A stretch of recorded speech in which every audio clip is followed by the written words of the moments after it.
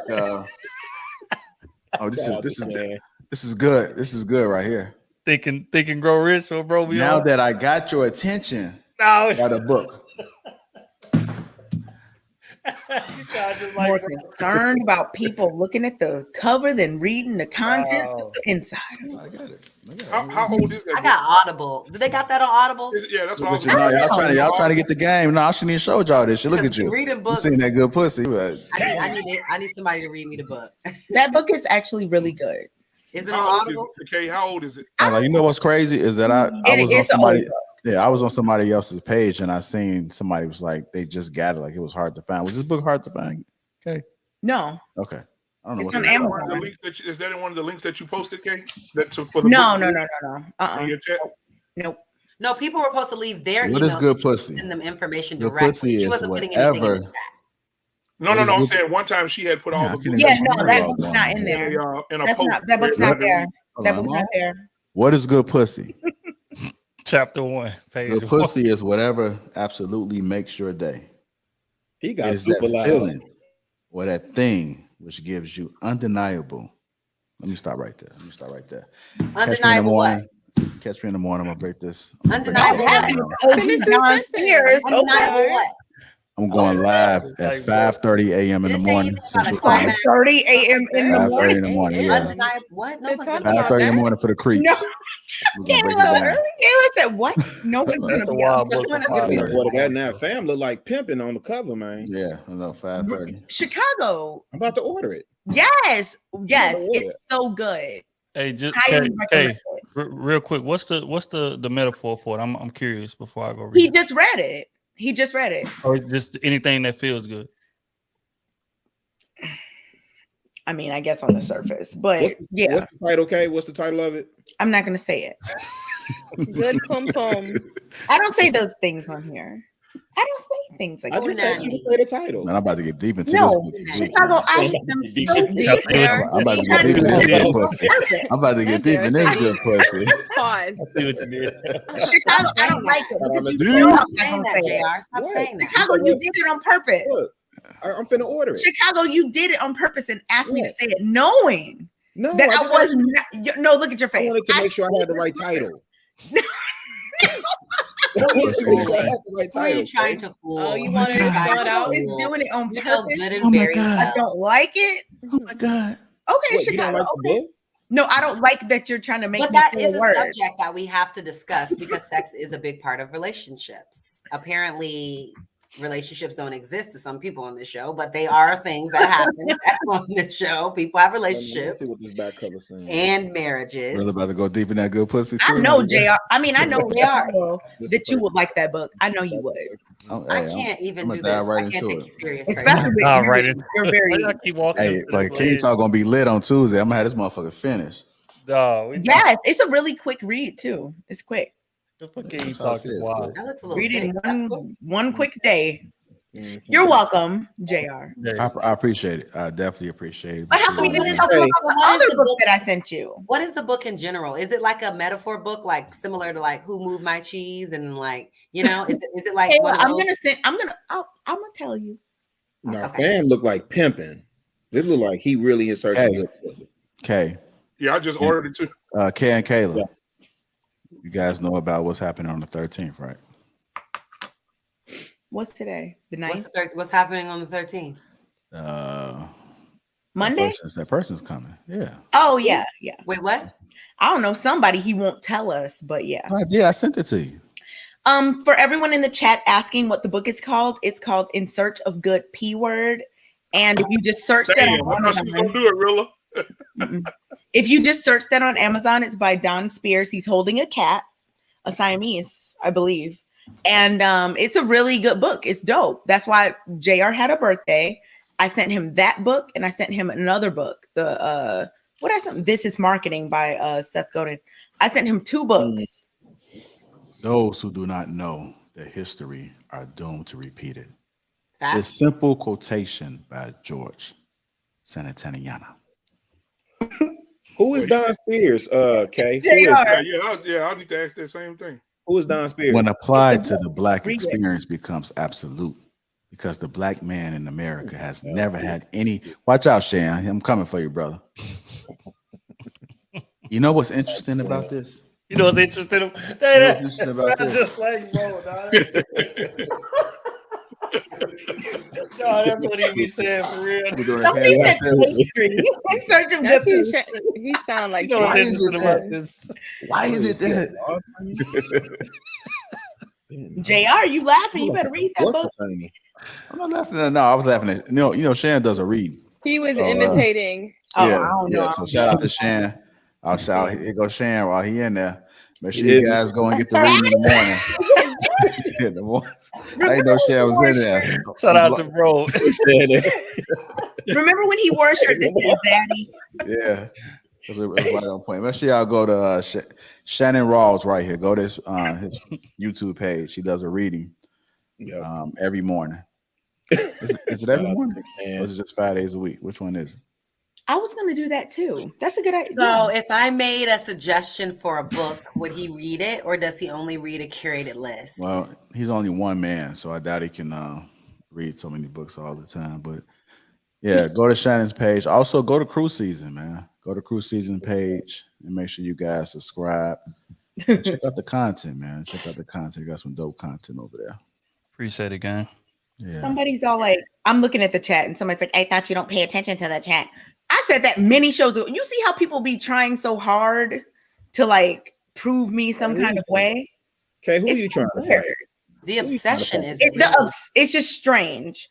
I am in the chat because, for your information, I am in a special position now in terms of seeing things. Usually JR turns off the chat, but I can finally see it. So yeah, I see it. Okay, who are you trying to fight? I mean, I see everybody. It, No, I'm just playing. Yeah, I just can't. Are you in a computer, Kay? Yeah. Oh, maybe that's why I can't see He no got a chart. couple of books. Okay, let me see. Talking about this good pussy. Yeah, you know, other people's opinions. Yeah, he got one called Playing for Keeps too. I'm an educator. Okay.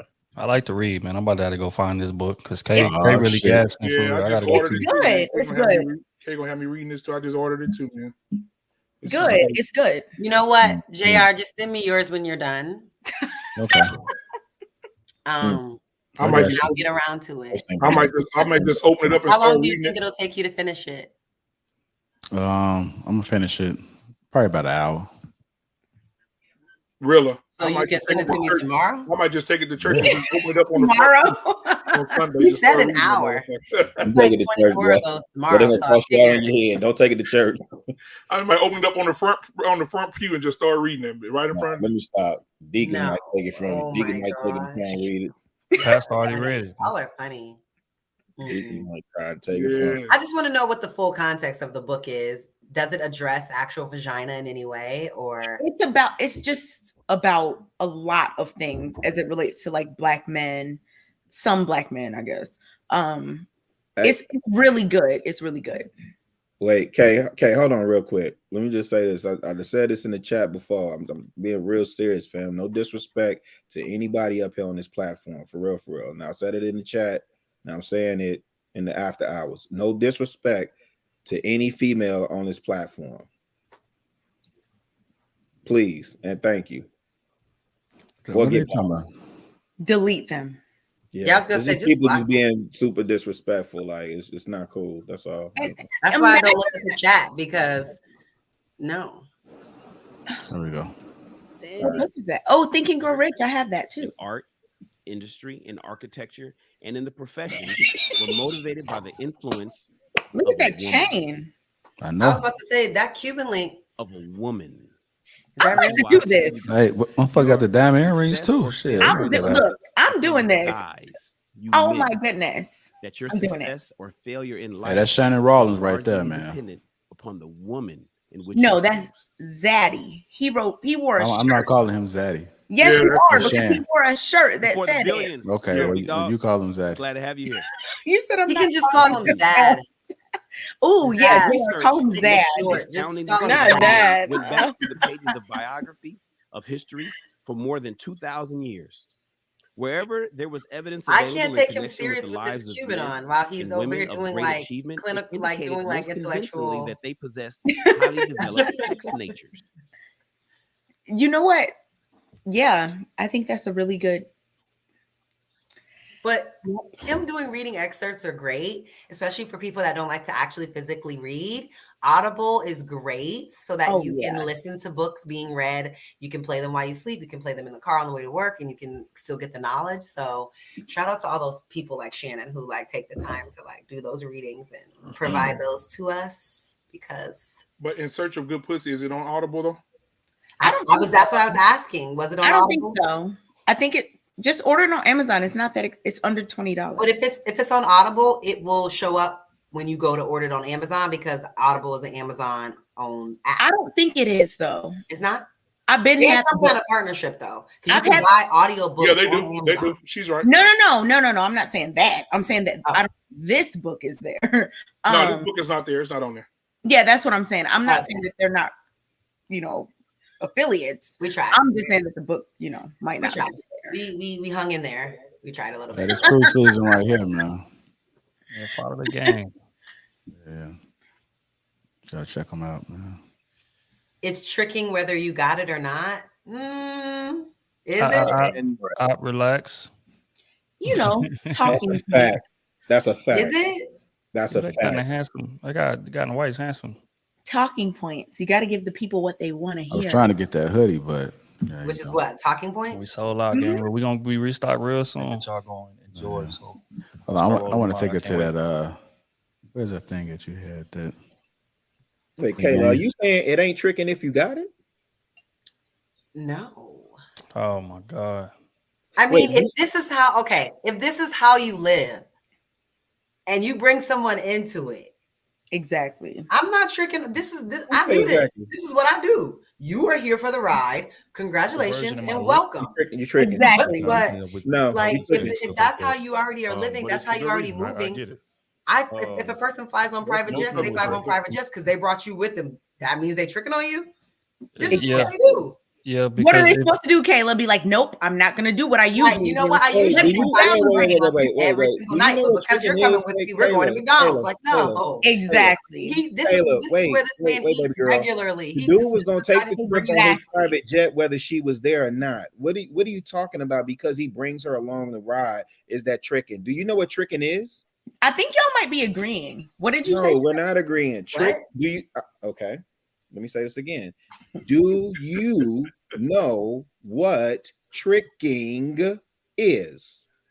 Yes. Okay. Can you define that? What do you think tricking is? I think tricking, or some people think tricking is.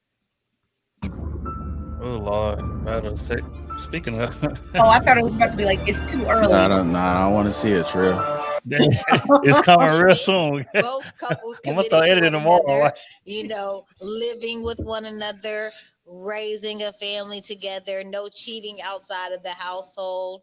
The husband works, the woman keeps the home, but she might also go be a go-getter and bring in money together. They have a goal set, and it's monogamous. When I think of traditional, I think of monogamy. I think of what your big mama portrayed with Papa.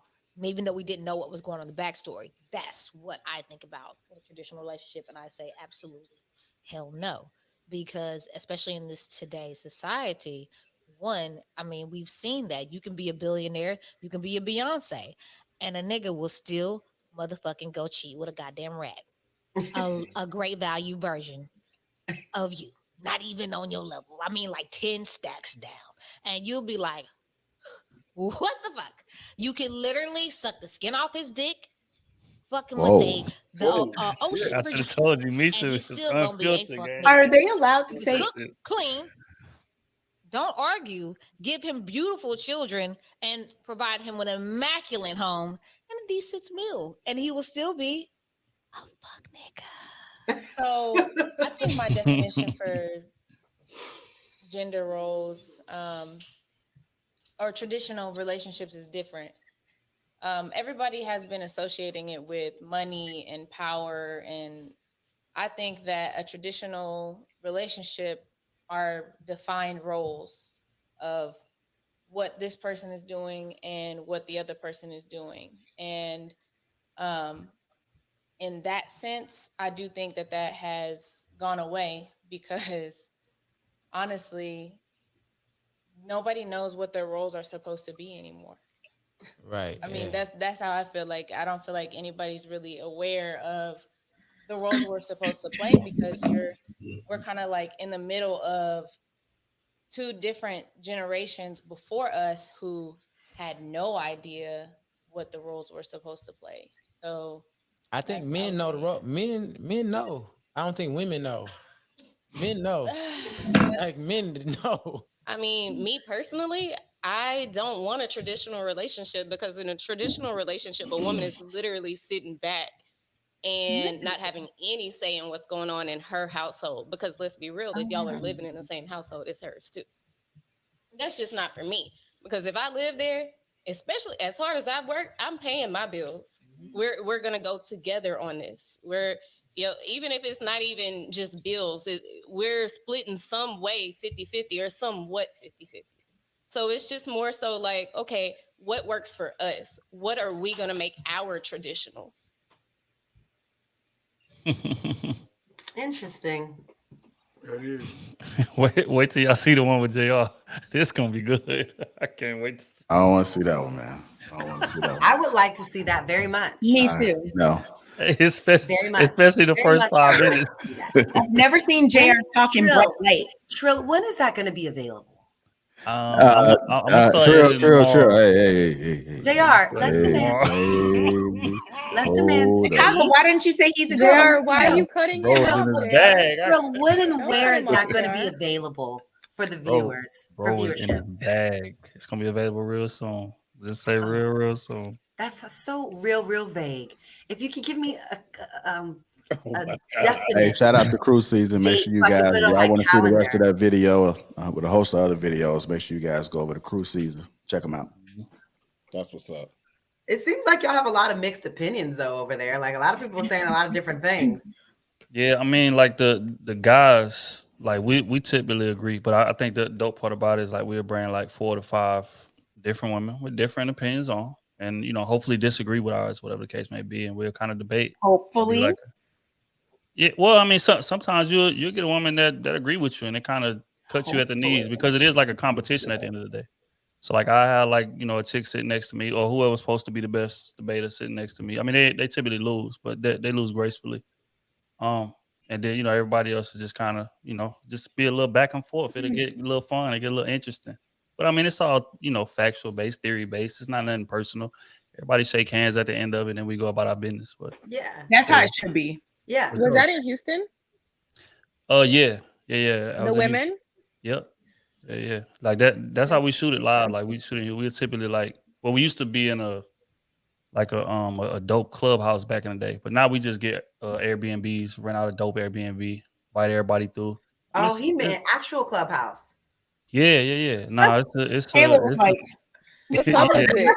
You're on Not club? the Pink Monkey, Trill. Nah. No, we got a Nah, pink we- monkey in Chicago. Yeah, there was a Pink Monkey here in Houston too, way back. Pink Monkey. Yeah. Nah, we just get a dope Airbnb. Red shit. Invite everybody through, bring some bottles, whatever everybody's sipping, and then when it's your turn, you get It's up the and you talk your BYOB shit. kind of situation. No. We'll provide all of that. We'll get what everybody drink, and then we'll have a bottle of that there. You can just kind of vibe, enjoy yourself. Hey, shout out to Poor Man's Podcast. Make sure you guys go check them I out see as he's well. still in the chat. You just Yeah. heard Trill say he could Yeah, buy just the put house, in. he pay the bills at the house next door, his house. I heard that. I caught that shit. I say shit. Oh my That's what goodness. women like to hear. Just That's all cap, man. That's all cap just for the Can I internet. say one thing? Ain't no cat. Look, He got hey, a look. candy slab. He got a candy slab. Man, them all came down to Dallas. Like, yeah, the section was 2,000. I'm like, shit. Like, god damn. Okay, that's all cap for the internet, man. It's all The cap. Men's Podcast and AKA Trey, which he said on air that I can call him. I don't know how he picks these photos of me, like for his thumbnails when he like has a video. All I ask is that he pick better ones. Yeah, It'll it be seems in to the me middle like of he a thing tries for to like- find, and he he'll tries like, to find yeah, the this is most the like one. crazy photo of you. Literally, like in the middle of like he like tries to find the most crazy photo of you, and I'm like, He oh my is gosh, he has so many good hilarious. photos. Every time, and it's just like I'm like, come on, man, why? Like, come on, why? JR, did you put him? Anton put him up to it. I wish Anton And in was order here. to eliminate that means that you have to start taking more pictures and posting to your Instagram. No, because then he you will have more puts options. like a video and like gets the still photo of like some random moment. You said it's for the algorithm, Kay. You said it's for the algorithm. It's for the algorithm. Okay, I got him. He's funny. I get it. But Man, it's a great shit, man. I wish we could talk all night. I don't got shit to do tomorrow, so what? I'll be on a flight. I'm not trying to hear that shit. You mad? You want to come? Yeah. If you sponsor, yeah, I'll come. Oh no, I'm not even sponsoring myself. So how can I sponsor you? He's not sponsoring. Talking heavy. It's heavy talk. I don't sponsor men. Sorry. I'll sponsor date nights at home. That ain't part of being a boss chick to sponsor a dude. No. Talk that talk, Rilla. Part of being a boss chick is just making money. It has nothing to do with strong, how I independent. spend it. Go ahead, put it on the player. Making money. Just making money. Make your way in a figure eight. No one said anything about me spending my money. I said making money. That's boss chick. Making money. I can tell me. Wait, what? Well, you that old school player game right there. Sound like my uncle. That must be before my time because I have no idea what that even is. That's back for your time. Wait for your time. Wait for your time. Let me stop playing with y'all, man. Yeah. All right, I'm gonna get y'all up out of here, man. Get off the Y'all hour. gotta get y'all beauty rest. Love, man. You It was get Dre definitely a in the pleasure rocking comments. with y'all for sure. Yeah, man. Shout out to the guys, man. I see you, poor man. Trill. Hey, Yeah, poor appreciate man. y'all. Them bloods is tricking. It's tricking. It's tricking. Tricking is tricking. It's tricking if you got it. Let me do one like, and he can How is use it that. tricking if you have it? Hmm? I still don't understand how it's tricking if you have it, but okay. Here's the simplest way. Okay, so tricking comes from pimp culture. Yes, do you understand that? Chicago loves the pimp I conversation. do. I got my doctorate. Got my doctor. He's like I got my everyone. doctorate in pimping. I'm ready. Understand? He's that. been waiting his whole life. Listen, Go ahead. listen, because this is the part where, see, when we say stuff like that, that's because we listen to T.I. and T-Pain talk about it ain't tricking if you got it. It's tricking because you got it. Understand what I'm saying? Look at If Trill. you a Look at trick, Trill. listen, if you Man, a telling trick, the you a truth, trick, period. That man preach. Listen, when we talking pimping and hoeing real quick. When the pimp gives that hoe that instruction to go out there and get that bread from that trick, regardless of whether he got it or not, the instruction is to break that man for everything in his pockets and bring it back to the pimp, right? That's tricking. If a man goes out here, listen, if a man goes out here and you tricking off on the woman in the expectation of getting some sexual gratification or some favor or whatever that is, and you not using who you are, your personality or whatever, how you represent yourself, who you are, who you claim to be, whatever, and you leading with your wallet, you tricking. You tricking. These dudes blind fights for these girls, they tricking. These NBA players, Brittany Renner just told y'all, they tricking. Come on, really? Preaching. It ain't hard to understand, and we be leading these young bloods the wrong way because now these young bloods going out here spending their Foot Locker check in the strip club, talking about, nah, this ain't tricking. This ain't tricking. You spending your fucking young blood. Talk to him, brother. But if you mean if you're in a strip listen, man, club, obviously I ain't trying to it's put nobody tricking. door You're on in the a blade. strip I'm club. just saying. What you say? What you say, Kayla? I said, if you're in a strip club, obviously it's tricking. You You're could in be in a you strip could be in club. a club. You could be in the street. I mean, you could be. No, I'm sitting just up there. saying I've heard men in spaces use this term in terms of like when men are doing things for women they're courting or women that they're dating and they're, That's different. buying things for them and doing things for them. I've heard people refer to that and be like, oh, why y'all tricking on these women and blah, blah, blah, to try to get them to like you. And Now, it's you like, might be caking no, on a woman, but that's just a romantic gesture. That's things that men do when they actually like you. They do Ma'am, that's romantic why I asked you gestures if and you they knew what do tricking things. was. Does that mean that they're tricking on you because they did a romantic No, gesture? that's why Like I asked bought you. you a nice Listen, gift, like my friend, Kayla, her boyfriend bought her some nice trying to help you. earrings. Like, is he I'm tricky trying to because help he you. got I her don't know earrings? who you talking. I don't know what men you're talking to or what conversations you're around, which is why I asked you if you knew what tricking was. Ain't nobody got time for that. You knew what tricking was. Well, I was speaking on it into like the context of like regular people in the culture. I wasn't speaking Well, I like mean, pimps and listen, hoes. it I comes. didn't know that we were Listen, gonna it go comes from that, and to people the street. emulate that I didn't in the know. culture. So Rilla, bring it from what Like you that. said. That may earlier. be caking. Like what you're describing. Somebody may say you caking on your girl, or you caked up on her. But tricking is tricking. Yeah, Okay, tricking means this is the cultural difference because caking don't have nothing to do with gifts where I'm from. Where I'm from, caking is when you like sweet talking on the phone. It has nothing to do with That's part. buying That clothes or is buying part your of girl it. anything. It's how you That's speak part to of it her too. in No, those no, long we conversations. listen. Like, Come on now. We know. I'm we from know Georgia, so words. you know. Fam, I was Okay. 20 years these in cultural ATL. I terms, know they how can they mean use many taking down there. They Yeah, use it both ways. Tricking I have never in my life heard tricking and caking go Trill, into I'm trying to tell you right now. You're like I've always heard, tricking, oh, you caking on the phone with your man? Like, yeah. And like, tricking is dependent on your interest in him. If I'm doing these things for you to gain your interest that otherwise would not be there if I wasn't doing these things, that's tricking. You're See, tricking. it's a difference between like if we chopping it up and we kicking it and we already bobbing. It's already understood that like we could be You like together me, I like if it went you, there. blah, It's blah, blah. natural interest, and tricking is out the window. But if I'm doing this to gain your attention or gain your like or your approval, then it's tricking. So you don't even think modest interest? Because we talking about this in a room, and then somebody has said never date women with low interest. Only date women with medium to high interest. So like if you're courting someone with like medium interest, that's like maybe playing hard to get, or maybe just don't know you like that, and it's just not. And you're doing things to show her that you care, show her that you're different, whatever. That's not tricky, right? Nah, because medium interest means that you have a decent chance to get her. Low interest means you don't. That means you right. Low chasing. interest means that she's like not attracted to you. Right. So anything you give her in terms of that is tricking. But medium interest, or I don't even want to say medium, above average interest, I say is cool because again, it's a good chance that I can get her if I wasn't buying her these things. So as long as that chance is good that I can get her without me buying these things, then it ain't tricking. But if that's not the case, then that's tricking. I get that. Yeah, medium interest is usually reserved for like people that you wouldn't necessarily consider. You know what I mean? Like you're at work and it's like when you see him, I mean, he's cool or whatever, but like you're not like looking at him like, but as y'all start talking and y'all working together and y'all getting to know each other, then he becomes more attractive somehow. And you start, you know what I'm saying? Like that's, I think what people mean when they mean medium interest. Like when they see you, it's not an immediate like, damn, but like they're just like, oh, he's cool, And then if he shows you that he's like, then you'll be like, oh, okay. That's it. Yeah, that's it. Yeah.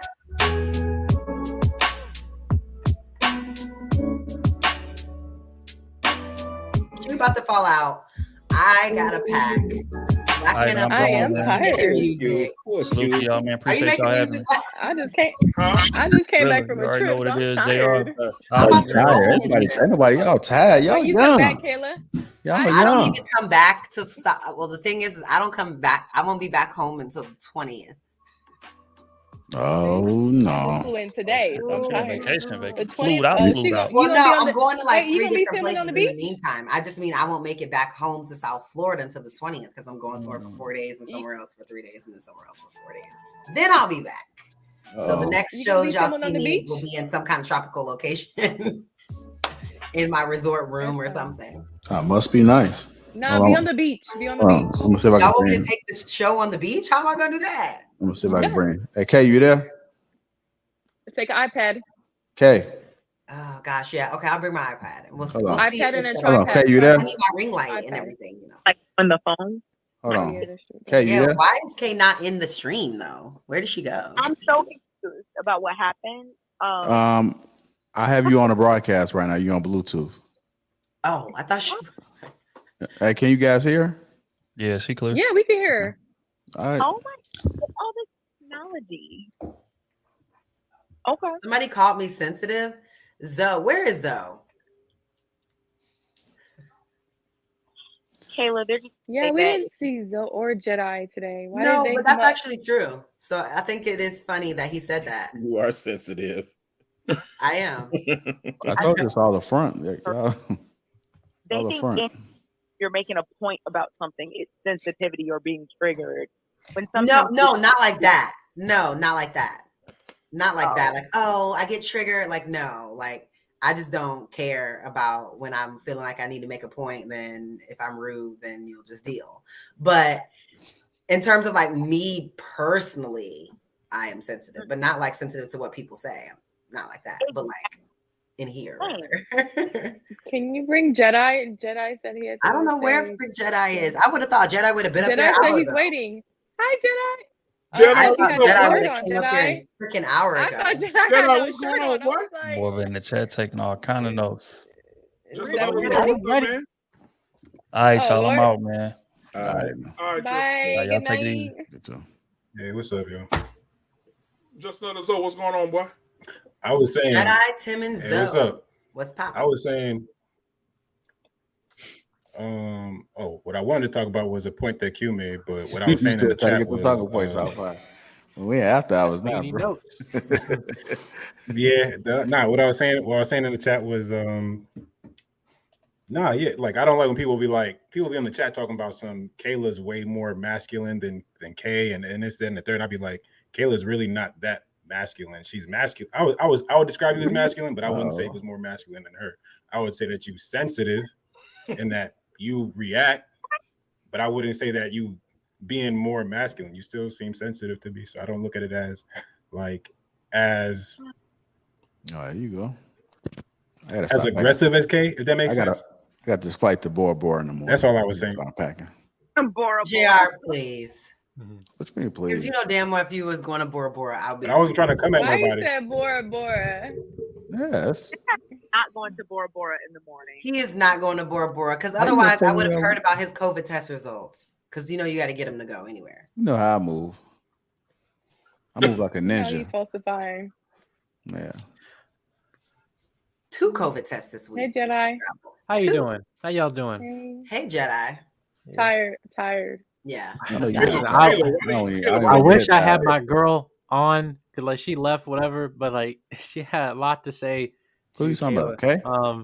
Because I was talking about watching Kay? the show on the drive here, and then she was just You talking about Kay? He talking I about don't know. What did he Maria. say? Everybody's I said my girl. I Your said like girlfriend? yeah, we were driving, and I had you on okay. live, and she said she just had some things that she just wanted to say to you, but I'm using her words now, giving to you. But anyway, because you don't want to be on camera, but why not? I mean, you know how YouTube folks will be. I don't actually. How do they be? No, I Oh, get come it. on, oh, man! You just look at the comments, man. Come on. I don't Come look on. at comments. You just did. No, that's our private chat. That's not the comments. Man, okay. Anyway. So basically, what she was just kind of saying that there was a part of when you saying being insensitive, that there was plenty of times like just in the conversation that just that you were doing it on like overly on a consistent basis. That's why folks were kind of getting frustrated with you, not only in the chat but just also on the panel as well. And as a female, That's what she was saying. That I think there's things, because I can tell you this every time I come up here. It doesn't I mean don't nothing. Just care. go one ear out the other. But I I don't don't mean care. this in a very disingenuous way. You know I'm for you.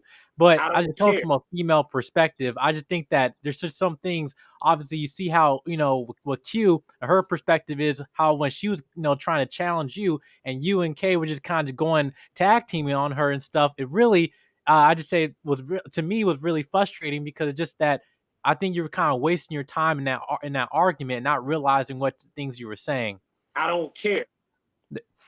Yeah, I don't care. So that's a really good thing, because I just don't. I don't care. Don't. I say it. Like, listen, I said you can care all you want. I'm just saying, if we're having a discussion, I'm just saying this is why we keep getting to the point. The same circle over time every week, and I don't like seeing this for you. I really don't. Circle? I don't care. What circle? You said the same circle we're seeing every week, which is what? Well, for one, the fact that the back and forth, you obviously go with Anton. Obviously, the Correct. whole That's thing what we're of you here for. kind of getting frustrated to the point that you're raising your voice on a over consistent basis. You get frustrated in certain topics, or Okay. there might things that either Rilla or some people on the panel might say that you might misconstrue in your head to a point where you're thinking that they're saying something when really they're not. I mean, I can use several examples, but that's what I'm saying. I'm tired of seeing this for you. Just in the same thing, I talked to Kay about this before. I'm tired of seeing this for you. That's all. I can tell you're If you're frustrated. tired, then you should get rest before you come back. Wow. Kayla, he's only saying he's tired of seeing the bullseye on you that people are putting on you. Exactly. Thank you. Like Kayla, all he's saying is people put a bullseye on your back. But the thing about it is that's the best part of this, though. So you like being the villain? Do you like it? She likes it. It's okay. Am I the villain? Okay. Yeah. I guess I am the villain, huh? Oh my God. It's not Okay, about that's cool.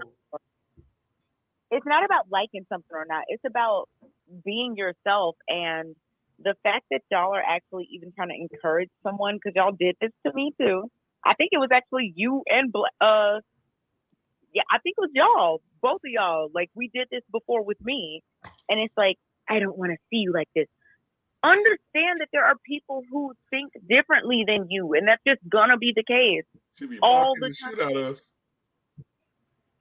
I mean, and we're cool. I'm cool with all of y'all. Kayla's cool with both of y'all. Y'all are cool, but we can think differently. Like, what? You want us to just think what y'all in the audience think all the time? Like, just because, like, so that there's no smoke? Like, what the? I don't think that's what it is. I just think what Jedi Mike is saying is that every week when he says the circle, he's just saying people attacking you guys. Like Chicago Rillo, I mean, kudos to him for getting in the chat and checking the dudes for being, really being very, very, very, very brutal. Very disrespectful. Very disrespectful. But what does that have to do with me? That's a testament to their character. It has nothing to do with me. If they come on social media and write things like that in the chat, that's a representation of them. It has nothing to do with me. I feel no ways. That's them. Then they're saying hateful things about people. That's a representative of them, they mama, they daddy, and they whole family. It ain't got nothing to do with me. Right, because we'll have disagreements with you guys. I'm not responsible for other people's behavior. Yeah, we'll have disagreements with you guys, but some of the stuff they say in the chat is ridiculous. And that's why I don't read the chat. Why don't you get it? Abusive content behavior because somebody feels some type of way. Someone I don't know, never will meet. Well, maybe they'll come to the live. Who knows? But if they come in with that same hostility, we talked about weapons earlier. But like I said, I don't think about what other people say. I don't take it. Like, that's why I don't listen to the chat, because if I did that, then I would be altering who I am, and I'm not going to. The reason that me and Anton clash so much is because we literally are two completely different people. So we're more than likely going to disagree on majority of the stuff, which we do. And that's why we're always in the back and forth. So for you to say you hate seeing it, do you want me to just be fake and be somebody else and not be who I am? It's not Anton, and so that there's less discourse? I'm not sure why we would want that. We want everyone to that's not what we're saying. We don't want you to know. That's not. We're not. Oh my God! But that's not. I can give two examples. Kayla, that's not what we're saying, Kayla. It's not about that. It's about the chat. Right. I don't think it's about the chat. I can give 2 examples. I'll say when I look can't at read the the chat, way you guys. I just can't read the chat. Why don't Anton, y'all like check the dudes when that are it's being when it's disrespectful Kayla and You know, instead Anton. of the Rilla did. women? I heard Rilla Hey, come y'all see on me and in the make a chat. PSA about the Y'all see me in the disrespect chat. he did. Why don't y'all use your time up here right now to check the disrespectful people in the chat instead of telling us not to have opinions? Facts. Well, we're not. I'm not saying don't have That's an not what opinion. I'm I'm just saying. saying. I'm not saying don't Okay, have well, opinions. That's Because not I what would I'm never saying. No, I disrespect can give Jedi examples. I said can give 2 he was examples. tired of seeing of those the guys are target disrespecting on women. my back. Exactly. And they He said said the it's same target. thing to me But the before. thing is that why is there a target on my back? There's a target on my back because I disagree with what they say. If I said, yeah, that makes total sense. Yep, Anton's right. Yep, Rilla's right. Exactly. JR, yes. There wouldn't be a target on my back. They'd be like, Kayla's so feminine. She's just so agreeable. That's what they would say. But because I have So a you different think? So you think opinion that's what they? and So you I think say that, things like, no, Anton, I don't agree with that. I don't really care about It's your like, anecdotal Kayla, experience. you're I don't agree. Then it's like, Kayla, you're being masculine because I said that Yep. I don't agree and that I don't. And it doesn't matter how many I'm gonna different give 2 scenarios Anton makes. I'm not going to agree. so you think? I he I'm think not his when they wife. talk I don't about got to be agreeable with I'm gonna him. say I'm when not here for Anton. that. but when they're talking about a mirror, I think like, does that upset you guys as well? No, well, Amira, the issue that I have is that if you're going to be shady, then be shady. Don't be shady and say, I was just asking a question. No, you're being shady. If you're being shady, Hold then on. just Do it be one more time, shady. Kayla. Because when I'm Do it shady one more and rude, I'm just shady and rude. I don't go say, oh, I didn't mean it like that. I meant it the way that I said it. So that's the issue that I have with that passive aggressive stuff that you're trying to say has no point, but it has a point. Well, are you married? Well, what does your husband think? And that has no point in reference, but you trying to give a hierarchy of the fact that you're married and someone else is not. No, See, like, but I want to you know what I'm emphasize saying? this Like, though, no. If you're gonna be ma'am. shady, then be shady. But Don't ma'am, I want to be like, oh, I emphasize wasn't this. being a bitch when you were. Like, But this is why I want to emphasize the fact that other than you and Kay, everybody knew what I was talking about on this panel. They knew what I was talking about. Even Q. They knew where I was coming from. so I shouldn't have I asked you any. think I shouldn't Kayla, have asked you follow-ups. Go ahead, Kayla. Kayla and Kay, it's not y'all can have, oh shoot, my whole thing ended up. My bad. I think that y'all can have y'all's opinion, even if you disagree with anybody, but it's how you come at them. It's how you want to argue them. You can definitely have your opinion. And that's what I said on Kay's show, I think Monday, when you said that they've told you to use silence, you want to be quiet. And I noticed that with you in these past couple of shows, you really haven't been talking as much. And I was like, no, Kay, talk, say your opinion. But there's a way you can say your opinion and get your point off instead of arguing or cutting them off. You can still get your opinion Look at off. Kamaria yesterday. Look at Island. Kamaria I'm going to tell yesterday. you as someone who I can tell hasn't been watching since I've first been on here. I can tell you haven't. No, I haven't. I've been okay. you're And I'm going to give you some. I'm going to give you some insight. Okay. From the very first show I came on, I literally raised my hand. I didn't know how to do it. I was like, okay, like when do I talk? When do I talk? Anton was putting me through the fire. Oh yeah, They even called up Kevin Samuels on that I show. was watching that. They did a whole bunch of stuff, and one of my girlfriends texted me like, "Girl, you cannot raise your hand. Just jump in. That's the only way." I didn't start doing anything. It was from the start that I was getting cut off. That whenever I was making a point, it's, oh, you're masculine. Girl, trust me. It's not just, oh, if you just sit back and just da-da-da-da. The reason that that's working right now for you is because there's so many other women here right now. If you were just here, trust me, it would not be the same. So I'm I just can saying, say this. you don't fully understand, is what I'm saying. I was on Anton's show, I want to say with them, Jedi and them. I forgot the other ladies' names. I'm sorry, my memory's a little bad. But we didn't have no arguments. Or Yeah, I was cutting on off Anton's show and we didn't argue either. No, it wasn't Anton's show because Anton wasn't really there. But it was like Friday, Saturday. It was up on Sunday, She's whatever. talking about the But it's 12-hour like panel that The they 12-hour did. panel, Like yeah, 10, 12 it was hour, 10, yeah, it was 10 of them 12 on the panel. hours. I mean, I've been on plenty of shows and didn't argue. But 12 hours, so it doesn't matter if it's women there or men. I'm just saying that it's the flow of conversation. You can still have your point. If you want to disagree with Bob, Jilly, whoever, it's cool. Let them talk. Let them get their point off. Then you come at them. But it's like, we can't even hear sometimes you guys talking. I don't know who to listen to. And that's why I just sit back. It's like, I'm not about to argue. Like, especially Yeah. when I don't even know You what should points be we're even yourself. arguing.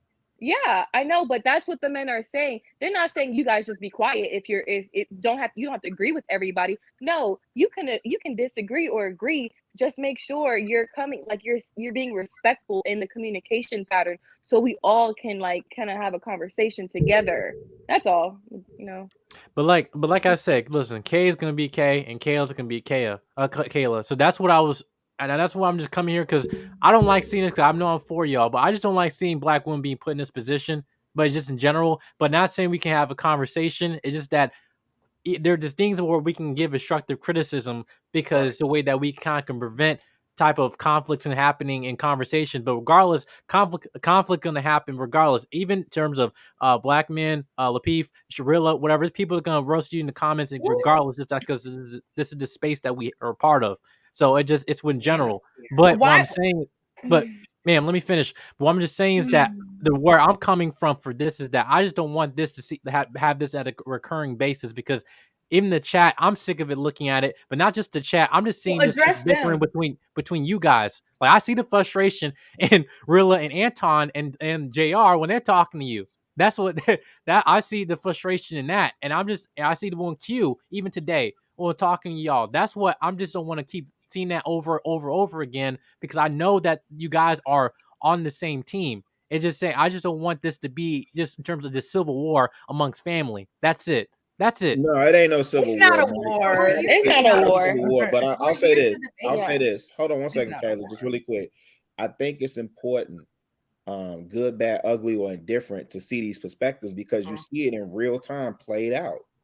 You see it in real time. When you, like I said, when y'all had y'all panel yesterday, you saw everybody have an opinion. You saw the one young lady, she may not agree with y'all. She articulated her point. She stayed poised. She didn't overtalk. She just waited her turn and then she spoke. Q was just saying when y'all did the back-to-back 12-hour streams, y'all crazy for that. But when y'all did them joints, y'all was up there. Everybody was talking. Everybody had a position. You know, when it was time to rein the conversation back in, y'all was able to do so, right? So we see that even on Tuesday, even tonight, like if like when I think at one point me and Trill kind of spoke at the same time. Men will do this. Like, I mean, I ain't trying to step on your toes. You go. No, you go, bro. No, you go.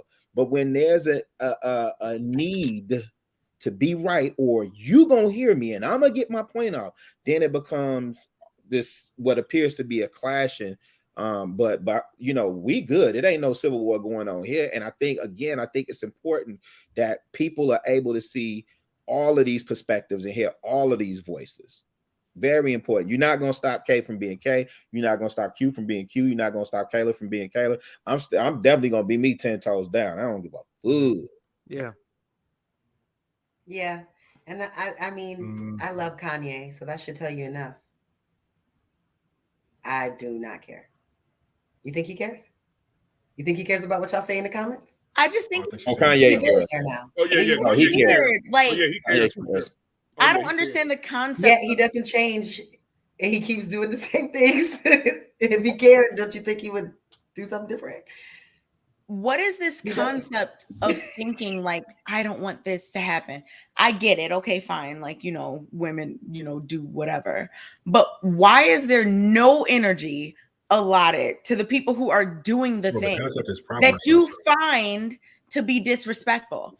If I see someone being disrespected, I'm not going to be like, just, I'm going to have an issue with the person that's doing the wrong thing. Because me and Kayla are not technically doing anything wrong. We're literally just having an opinion. So if people are in the comments, we didn't call any of them out of their names, and you see people doing that to us, instead of addressing us as men, why aren't y'all saying, you know what, y'all are just out here, y'all are wilding, like what's going on? Why are you doing this? Instead of saying women with opinions, I comment back. please calm down and find a new way to say it. Even though people are disrespectful to you, just say it better. What? Well, you know what? I'm not shocked by that They're not because doing both, okay? Because earlier, weren't the men advocating for when I came back in, there was somebody, Ricky, I think, speaking, I can't remember, that were saying like something about the way that women dress and that, yeah, men that can't control themselves. That's but women need to dress a It's the certain same way. thing, So right? because of that, this is the same thing. It's like the same thing. regardless that men do these things, well, no, not regardless. Instead of trying to stop people who are predators, instead of addressing people that are just say, put predators, on some instead of clothes. addressing people that are out of control, Yeah. it's that if you didn't wear an outfit like that, then you wouldn't have to worry. As if women don't get attacked fully clothed, being docile, women still get attacked. Exactly. So it's like the fact that So we're do you addressing guys- the women that you need to change your outfit versus addressing the men that they need to stop doing criminal activity. Exactly. It's the same thing, just like kind of carries over into this. And then in different audiences, like Q or whoever woman is saying, You don't things lose that your that people point. might like Q, at any don't given lose your time. And I'm not saying that don't Q lose is a your yes point. woman, because Q, you know, she's versatile. I think that we all are. Hey, can I ask you something? No, wait, hold on. In any No, I can't ask you situation, nothing. just hold on. In any Can I gotta hold on? situation, yes, hold. Oh, In wow. any situation, Y'all see that masculine energy? Uh-oh. They're gonna put me in a book, Jay. Wow. in any Oh my situation, depending where you are, it'll be taken differently. There are some circles on YouTube where Q would be getting attacked, and me and Kayla would be the ones that they're like, yes, that's right, Nope. that's right. No, There no, are- I don't agree. So y'all No don't one think that at those JR circles exist? Come on. Okay, I don't well, agree. I wasn't- I I- hope I- you his ear like my understand. mama did. I I've hope never you seen understand Isla. your very, very limited view of the world. But I'm saying I've I never really seen don't Isla care get about the attacked, though. comments. I've never No, seen I'm Isla just get attacked. saying. I'm just saying based on what they're saying in terms But of the not comments are being- brutal. Like when It's I went on your brutal. show, that's They're the always first brutal. time when I It's read the Cobra Cop comments. in there. But No guess what? mercy. Guess what? Guess what? Those people that's commenting that, they probably wouldn't even come and show their face. So that's why I Nope. don't even care about the Nope. comments. No. But my comment, my opinion wasn't based for the comments. It's based on you're getting this reaction. Oh shoot, my bad. You're getting this reaction. Come on. It's because do you guys think that you communicate in an effective way? Honestly, do you guys think you listen and communicate on an effective way when it comes to being on this show? I do. Oh wow. I don't understand how you can say you're not talking about the comments or like the No, niche I'm group. my But question you're is asking just about Kayla communicates effectively. Kay does until it's time for her to be disingenuous. so. Wait, what did That's you my say? opinion. Wait, say that again. I didn't. Thank you I for said sharing your Kayla does communicate effectively. People just don't agree with her. Kay does communicate effectively until she's being disingenuous. Okay, but like That's I my said, opinion. like I said, thank you for sharing. Like I said, if you Oh are wow. Wait, Kay, can I ask my There it question? is. Man? okay, That's you ridiculous. y'all don't like anything I do. I said thanks for sharing, and now it's a Can I ask my problem. You want me question to now, Kay? argue I like you what you do, down Kay. some? I like what you do. No, I You like want me what to you do. I'm argue? just pointing out what I see as a matter of fact. Well, then what was Is that a wrong? threat? Yeah, I feel threatened. You feel threatened? I feel threatened right now. She said, "You want me to argue you down?" Like, I don't I know. don't That sounds understand. like a Like, what threat. was No, the I don't problem want with you. I saying know that thank you sounds for kind of sharing your sexual. opinion? What was the Nothing. problem with what? Nothing. I was just saying that it depends where you are, and in different places, different things are acceptable. In some places, people would not like how Q is. In some places, people might not like how Kayla is. In some places, people wouldn't like how I am. That just depends where you are. And y'all leaning on this niche audience as just the end all be all of all people is just, I mean, we can't. That would be like if you went to like I don't know, a place full of people, I don't know, under the age of 5, a preschool, and you're like, they all think I'm cool. Like that, okay? They're 4 years old. Like, I don't think y'all understand that if you pick a group of people that is like kind of all the same, But this they're is the probably manosphere, gonna have isn't the it? same Isn't this like Well, that's what I was about to opinion. say. aren't we in the manosphere? Yeah, the manosphere. They So love. here's They a question love for Island Kay. though. Exactly. And they would Hold- hate me. But if we go to some other places, they would like me and Kayla and hate Island. It depends where you are. Yeah, it depends where you are. But Kay, I have a question. You are a teacher, right? Regarding your students, if they cut each other off, do you correct them or do you let them cutting each other off? If they don't do that. So because why? You train them. Yeah, we have things that we do at school, but in this situation where we're all adults and these are not children learning a lesson. These are adults having a conversation. I don't think it's comparable, but I guess I get where you're going, but we're not going to compare ourselves to little kids that are learning a lesson from a teacher at school versus people that are all grown adults having opinions and Kay, having Kay, them. I mean, Kay, are you a It's Christian? not the same thing. Kay, are you a Bible? Are you like a Bible person, Kay? Oh, where are we going with this? I don't know. Oh I'm Lord, just, not Bible talk. no, it's just a it's just a question, Kayla, because I like to go back to that because I mean, this is. Can you just try to do it like just in a more No, objective because way? from a biblical standpoint of what I believe or what I've read in the Bible, it says that you learn the most from children, right? They teach you things that you don't know about yourself as adults. It says you learn from children. So if the children, why don't we go get our degrees and stuff like in a kindergarten class? What are you talking about? Like I'm trying to understand what. I'm not saying that we can't. I absolutely I love kids. I do. Oh, Kay, you're really kids. Kay, I'm just taking it to the extreme. But right like now, the kids like, are so come on, smart. Why aren't they running the country? What are we doing right now? I'm just saying. Come on, let's just try to make another. Okay, I gotta give it to Was you. I Kay, wrong? You know how to construct the best straw mans. I gotta give it to you. Like He started talking about we learn the best from kids because Island brought up teaching, You are which has excellent, nothing Kay. to do with what we're talking about. It Like does. nothing. Island Gal Kay, just brought up the classroom, right? What does that have? This is not No. a classroom. No, Right. no, None my of y'all are my point- instructor, Wait. and none of y'all are here to One No, mic, no, my one mic, point- one mic, okay. one Black man, who's mic, the teacher one here? mic, I one can say my mic. point on that. Order. My I'm point- complimenting you. If this is a Kay, classroom, who's the Kay, I'm teacher? Is complimenting it you. JR? Okay, Anton? I can Hey, bring it one up. So mic, hold y'all. on. One mic. I when I was referencing that, right? I was basically saying we are teaching these kids to be respectful and not cut people off, right? Right? So as adults, right, we can state our opinion and be respectful. I get and that, as a teacher, you teach that, but we should take that in because we're adults here on this panel. Island, we can I state understand. our I just hate- oh my opinion. goodness. And Understandable. yeah, that's all. That's all I But was you saying. I don't know. Island, you don't know though. You're new here. Like Chicago told Kayla the other day.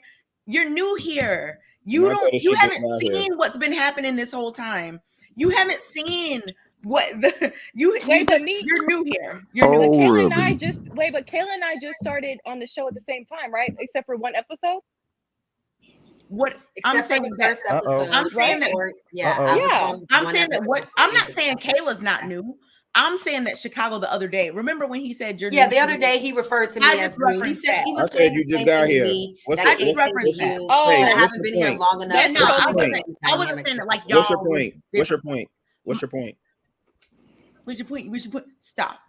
I'm just saying we're new here, but Don't be petty. what the same what thing. does that my mean? point is telling you that you haven't seen all the things that have happened, and I guarantee that if the things like if you were the same thing happened based on you expressing your opinion, you wouldn't have this same like, well, just be quiet and just let the men talk. I understand. But Kay, I never said to be quiet. This is what y'all are not Right. listening. I never But said to be I quiet know, and and hush mouth. you're not I listening. You're said not understanding that no matter how you okay. say it, there She have says been how you multiple approach it, Kay. episodes of multiple types Bro, where listen. I have been Yeah. quiet, where I have Exactly. not, and it's an issue no matter what.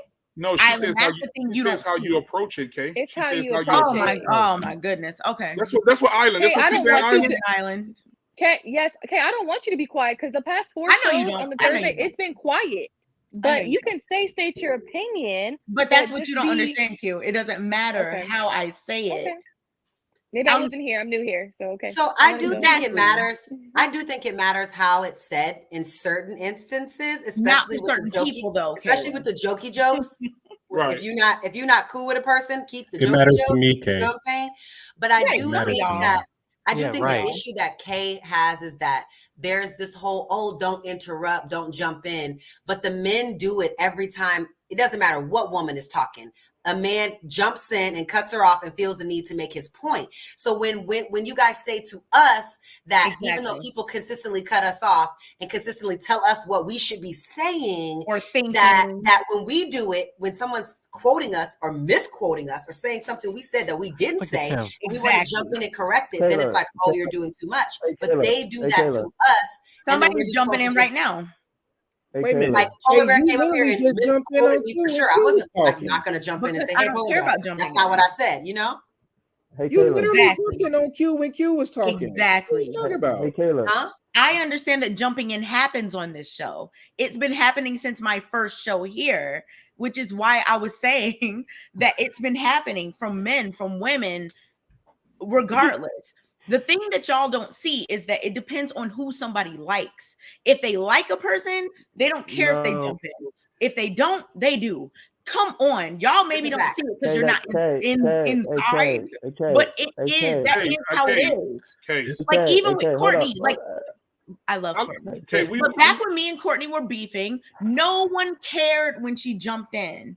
It was cool because she was the feminine woman holding me accountable. But as soon as she had a different opinion, it was, oh my goodness, she's masculine. No, Kay. Look, I'm seeing this audience switch back and forth depending on how they hold feel up. about somebody. Okay, Let's not Kay. do this. Hey, Kay. And JB, Hey. you've been around, so you should know.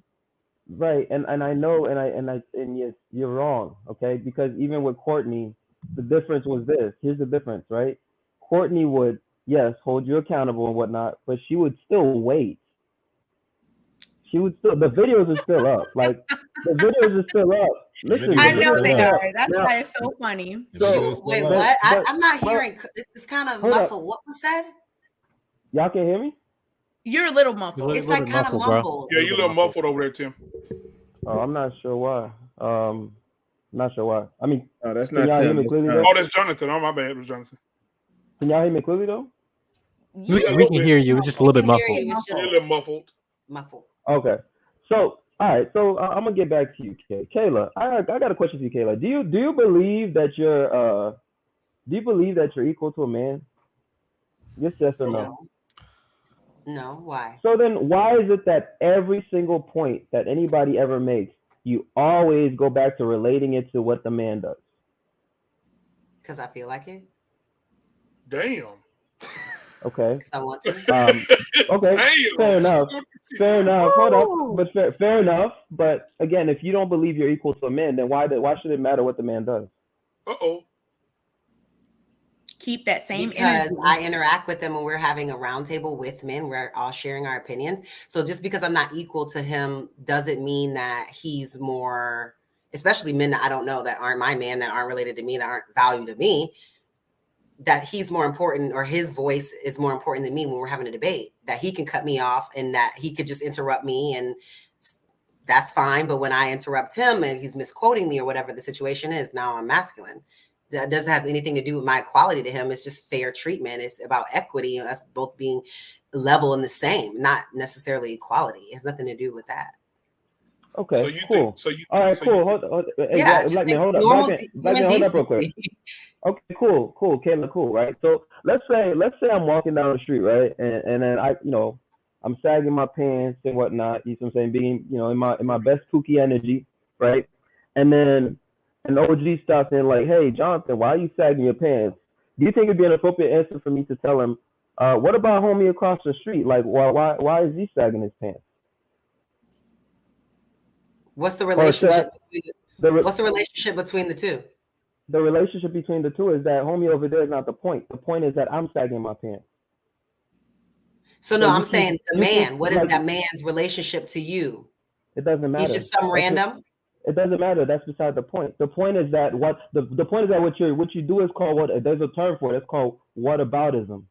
That's what it's called. They created that term specifically for exactly what you do. It's called whataboutism. Every time somebody makes ask a question and then tell her it doesn't matter.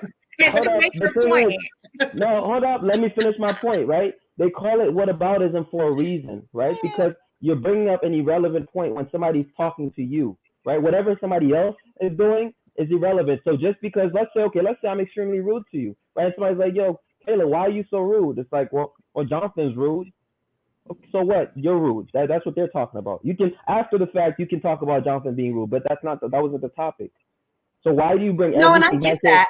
And I get that. And with people that like people in my family, my personal private life, and people like that, it's different. But like, I don't really, people on the internet, random people on the street, I don't care. Your opinion is not valuable to me, so I don't have a problem doing that. A random person come up to me on the street telling me what I should be doing with my clothing, and I don't give two. No, yeah, you need to go talk to some. I don't. It's totally different. It's not my father giving me some instruction. It's totally different. My dad's lecturing me. I will sit and listen to my dad's lecture, but if somebody else that wants to come on here and do a lecture for me, I'm about to go do my laundry. I don't care. I don't owe you shit. Actually. So Kayla, so you mean so when Bolo called today and he said it, now he wasn't being disrespectful. He said, I don't want to be disrespectful. He said, but I do want to address some things that I've seen on the show. If he's saying that to you, and you can consider Bolo an elder, maybe. And if he's saying that to you, he said, hey, listen, I don't want to be disrespectful. I just want to point out a few things that I think that can make you better. Why would you turn your camera off and go do your laundry during the time that he's trying to share constructive criticism with you? Because I didn't want to hear his criticism. She said you don't care. I don't care. Like every time he comes on, it's always a lecture. He never has actual dialogue with anyone. He comes on and talks for 5 minutes and then he leaves. No one has any actual dialogue.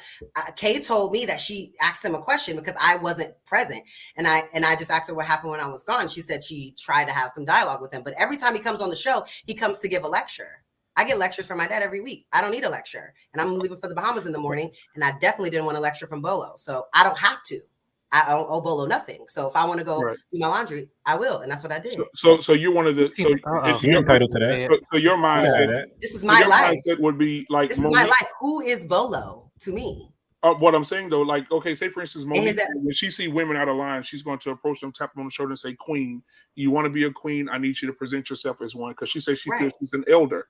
Correct. What would you say to someone like that, like an elderly lady came up to you and said, "Hey, listen." What's your name? You said, I'm Kayla. Hey, I think you should do this different. I saw you talking to this young man. I don't think you should talk to men that way. What would you say to her? Okay. As an elder, like, would you take her advice or would you like brush her off or? If I wanted to, if I didn't, I wouldn't. If I wouldn't disrespect her, but I don't have to do anything. Just because she's an elder, that means I'm not going to disrespect her. But I don't have to take her advice. Aren't you a Christian, Kayla? I'm not going to be disrespectful to her. She said that. I'm like, okay. Say that again, Jonathan. And I will walk the fuck out. I've done this many times. People are so entitled. They swear that their opinion is like the Bible, and that because they came up to me and gave it to me, I need to accept it, and I need to. Jonathan has a question for you. Jonathan has a question for you, Kayla. Actually, Jonathan has a question. Aren't you a Christian? Aren't you a Christian? Yeah, we're not. We already spoke before when you tried to go down the religious that we weren't going to go religious today. Yeah, no, but I'm asking you, aren't you a Christian? This is actually very relevant. Okay, so you're telling me, hold up real quick. You're telling me as a Christian woman, right? You're telling me that basically you get to just live your life in a vacuum. That's what you're telling us right now. That no one's opinion matters. He just said I'm in the grocery store. Right? And an older lady comes up to me, a stranger. Forget what he said. What does that have to do with me being Christian? I don't even know if she's Christian. She coming up to me telling me what I should be doing with my life. I can listen to her. I can hear her. But you guys are sitting here telling me that I need to take advice from random people that come up to me in stores. Forget what he said. I asked you a specific question. Forget what he said. I'm asking you a very specific question. Are you telling me right now that as a Christian woman, you get to just live your life in a vacuum? What does that mean? Live your life in a vacuum. What does that mean? Basically, specifically your word just now was that why do you have to care what anybody else has to say? That's what you just said, right? Okay, so I'm asking you. My family, my friends, people that don't know me personally. Yes, I've accepted the premise of what you're saying. So I'm asking you, are you telling me that this is how a Christian woman should comport herself? Whoa. Are you telling me that? I'm asking you. I'm responding to the question. I'm responding to the question. Are you telling me that the Christian thing to do is to listen to worldly people that come up to you in the streets? Don't answer the question with a question. And one of the mothers don't answer. You're deflecting by answering a question with a question. Just answer the question. Are you telling me that that's how a Christian woman should comport herself? Yes or no? It's a simple question. Yes That or no? if someone comes up to you and gives you advice, that you respectfully say thank you and you keep it moving, yes, that's how Christian people operate.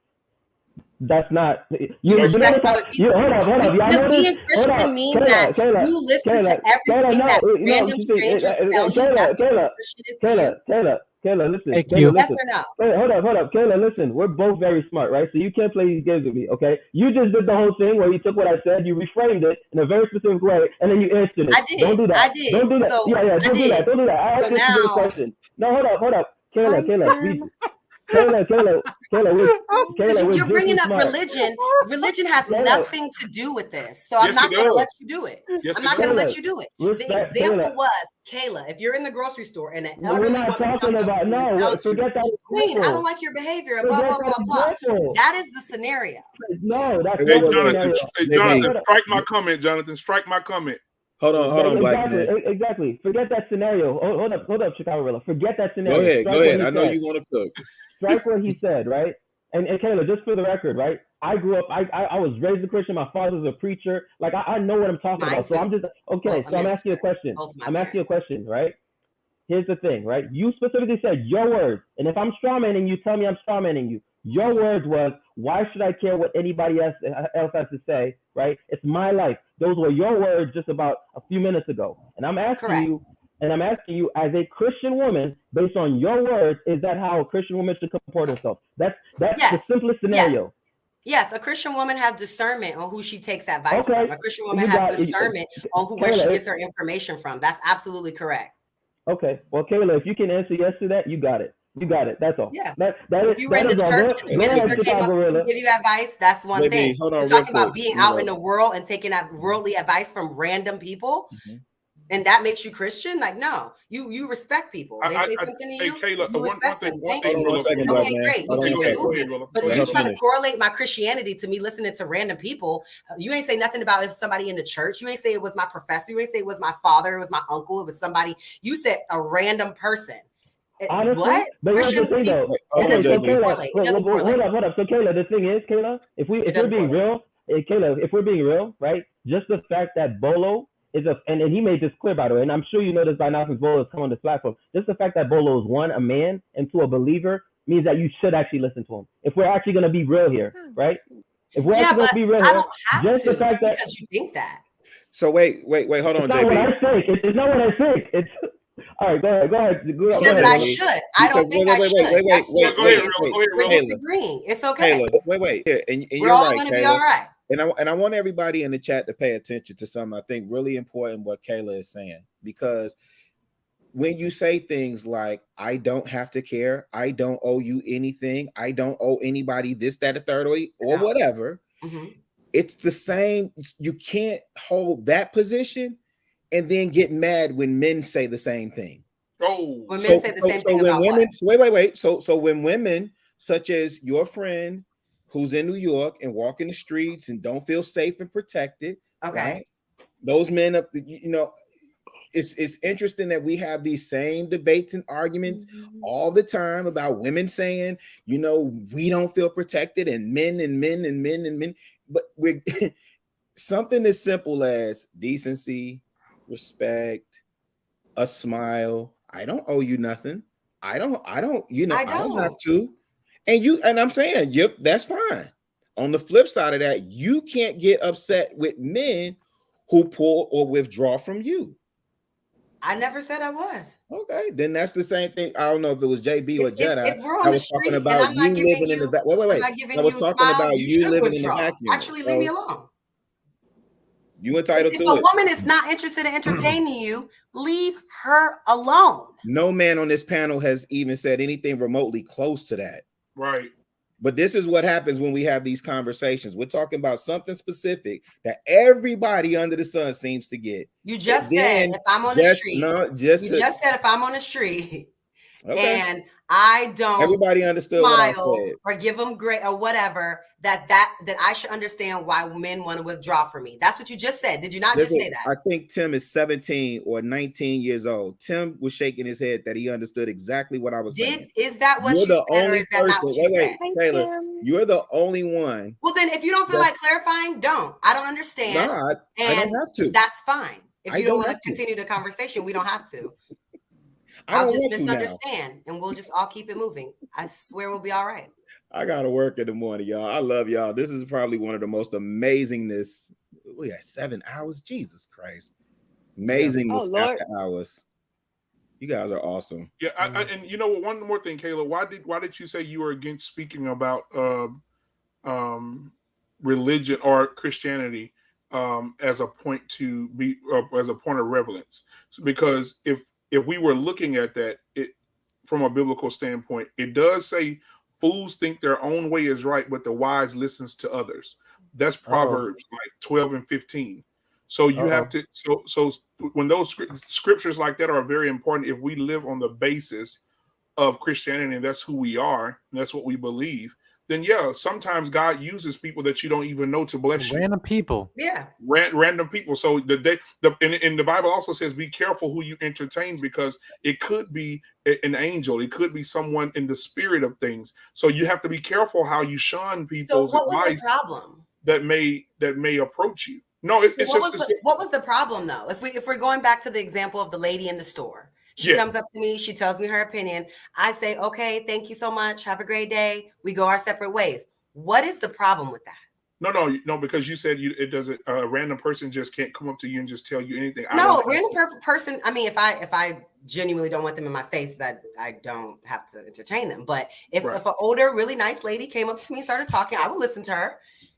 And then I would go about my day. Does that mean I have to agree with everything she said to me? Would you even consider it? I heard her. I let her talk. I listened to her. I'm a grocery store shopper, though. I don't go in there and just get everything. I see all the stuff. I heard all the stuff. And the stuff that I need and the stuff that I like, I'll take that. And I'll check out with that. And the rest of that stuff can stay in there.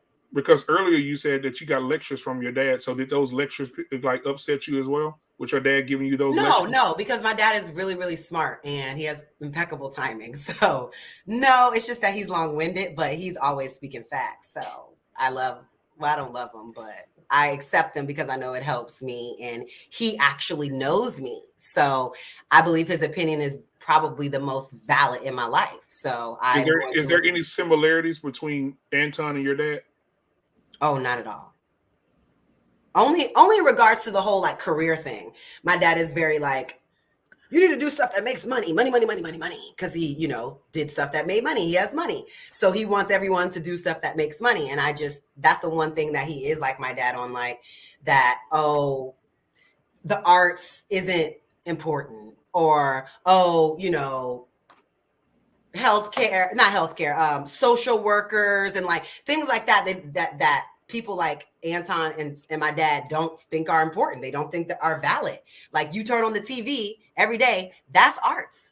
but yet careers in arts aren't important. You go to a show, there's a lighting engineer, there's a sound engineer, there's a stage engineer, but yet none of these jobs are important, yet you go to these shows and you get entertained and you enjoy yourself. No, so I remember. That's the only part that they're actually similar. Yeah, I remember. In terms of how they deal with me, they're completely different. Now, I remember Anton saying that he didn't say that those jobs weren't important. He just said those are jobs that those are careers that he would not pay for if his daughter chose to do those things. No, but literally today, he even said, if you want me to go back, even today, he said that his daughter could only pick jobs that were valuable. Right. What was the exact terminology that he used? It was something like valuable, but it was something where he was saying that these jobs are basically the important jobs. And if they aren't these jobs, they aren't worth having. That's literally what he was saying. I'm saying that lighting directors at plays are valuable. What I'm saying is that people who dance on Broadway, people who make movies, filmmakers, all of these people are valuable. These jobs are valuable. I love going to the movies. I love seeing films. So I don't know how we're saying, if the person doesn't become an accountant and they become a lighting designer, that they're their job is just not important to the community.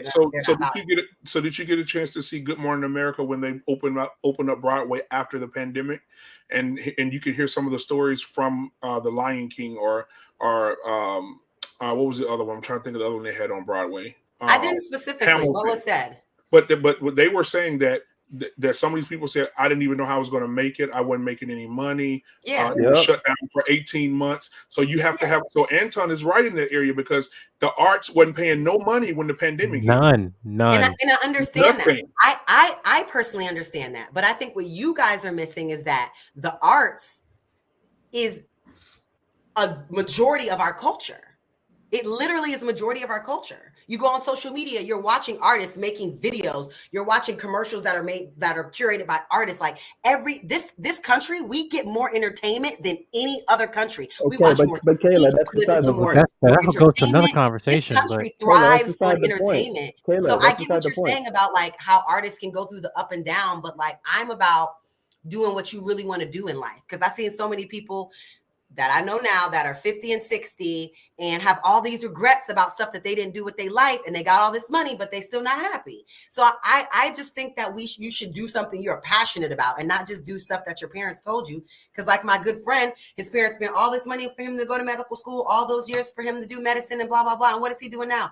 He's a music artist that's signed to a label living in Brooklyn. All that money, down the drain, because people are eventually going to do what they want to do anyway. Okay, but so Kayla, for you to say like, oh, you got to do what I say. Like people, I mean, it's their life. They're going to eventually do what they want anyway. Kayla, that's beside the point though. Here's the thing, right? The thing is, you can take all these anecdotal experiences and examples and all that. That's cool, right? But guess what? If I were to ask you on average, well, how much does a lighting designer or whatever make? And on average, how much does an attorney make? On average, what level of job security does an attorney have versus what level of job security does a lighting designer have? I mean, or somebody who studies art history or whatever. We could say all these things are quote unquote valuable, which even that is up in the air in terms of because it's subjective in a sense, right? But what we're talking about here, and the point that Anton was making specifically,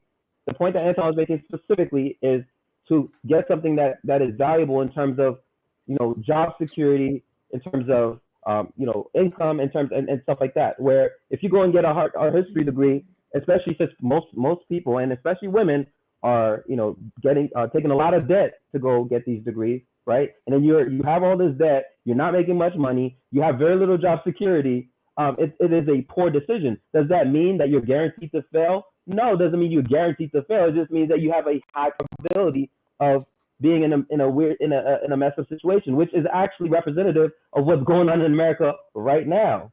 So that's literally what's going on in America right now. So then if that's what you guys think, then you guys can tote that. No one should be doing any kind of lighting design. No one should be doing any kind of dancing, any kind of singing, any kind of acting. No one should be doing any kind of art. No one should be doing any kind of music, any kind of classical, any kind of opera. No one should be doing any of these. All these people need to stop doing that, and they need to go get practical jobs like being a lawyer, or being a doctor, or being a nurse, and they need to stop doing all of that. That is the solution, right? That's not what no one said. That's not what anybody said, though. Jonathan, you have to realize. So what I'm saying is that you can't sit up here and tell me I don't need to advocate for jobs in arts or jobs in music or jobs in media and tell me that I don't need to advocate for people that have those jobs. If you're saying that we need people in those jobs, then what's wrong with me advocating for people who want those types of jobs? Island, hold on one second, guys, before Island leaves. Island, I had a conversation with a group of people yesterday about that massage you were talking about, and I couldn't think what the name of it was. But the other night on the live, what is it called? There it is. Tantric. Right now, so I can have this argument tomorrow. Because they say it's a lie. There's no way possible women can have orgasm without intercourse. Yeah. Yeah, you don't have to touch a woman. It's called tantric. Okay. Howard Stern did that. Howard Stern did that on his radio. He did? That's years ago, yeah. All right, I'm sorry, Kayla. You can come back, baby. I apologize. I just want because she was about to leave, so I just want to get that out the way. You're muted. You're muted. You're muted. You're muted, Kayla. Yeah, no, I was just trying to see where you guys are trying to go. Obviously, it's just what Anton is toting is very obvious to me. Everybody wants the high-paying jobs. Is that not obvious that people will like I know that if I become a lawyer, a doctor, whatever, I know I can make money. That's obvious.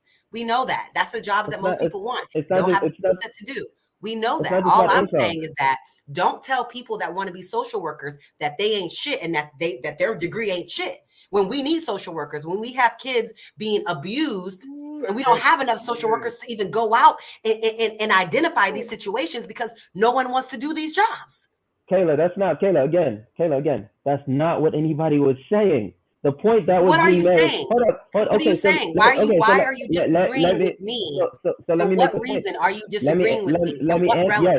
Let me answer you. The issue is this.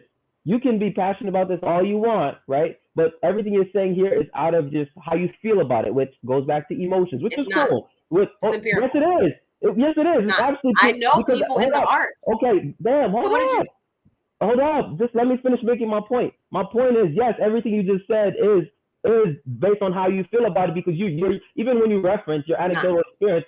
Again, we're talking we're talking on averages here. We're talking on averages. We're talking about the society at large, right? If I'm gonna push, let's say I have a little sister. If I'm gonna push my little sister out there, right, to go pick something, I'm gonna want my little sister to go towards something that has a certain level of job security. Does that mean that social work or any of that stuff is not valuable? No, but I also want to know that my little sister is not risking ending up under a bridge. I also need to know that, right? So she may choose. Social workers work for the state. Hold up. So that's the ultimate job security. What are you talking about? They got paid all through the pandemic. What do you mean? See, the thing is, you keep interrupting, so you never get the point. Again, I was finishing a point here, right? That's not to say that they can't make a certain amount of money in a certain region, et cetera. All these, there's edge cases with everything, right? But the point I'm making is everyone's going to want to push somebody towards something with, especially when we talk about job security. That's the key thing here. It's beyond, job security is way more important than income, right? Job security is way more important than income. And so when you're in these domains where there's very little job security, and when he took the pandemic example, you don't even have to take that, but that was a great example, right? So when you go towards those, of course, somebody like Anton, who's paying for his daughter's college or whatever she does, is going to want to is hoping that she chooses something that has that's high in terms of job security. But again, that does not mean that all these other ones are not valuable or not all these things. No one's saying that. No one ever said that, right? It's just that you want to push somebody. Anton said that. I think maybe you missed it, but he did say that. No, that's not what he said. You're strawmanning him. You're strawmanning him. That's not what he said. That is what he said. I was there. Were you there? Yes, I was there. Literally... The conversation was mine, and you're telling me I was there. That he did say that. The video was posted. You can go back and watch the video. So what did he say exactly? He said that jobs like being a social worker or working in classical music were not valuable to the community. Yeah, he did say that. Yeah, he said that. Yes. Jonathan's trying to say he didn't say that. But I don't even know what Jonathan's arguing. What was the rest of the context though? The context was he said, I don't have a problem with people that do it. He said, but I don't think those careers are worth doing. He said, because I feel like if I'm paying for it, it's going to be something that's going to have a exclusive job security. It's and like that, like I just said, the arts completely died for almost 18 months. And these people were damn near on the streets. They had no income coming in, no residuals, nothing on Broadway. They were just people in the arts, though. But they were right. But I'm just saying, if my career was in the arts, and I'm married, and my wife's a stay-at-home mom, and I'm working on Hamilton, and it's done for 18 months. I'm not getting the income. But David, this doesn't speak to what this speaks to is that there is no, unless you work for the government, there is no job security in America. What you need to be doing is trying to secure some residual income that doesn't require you to work.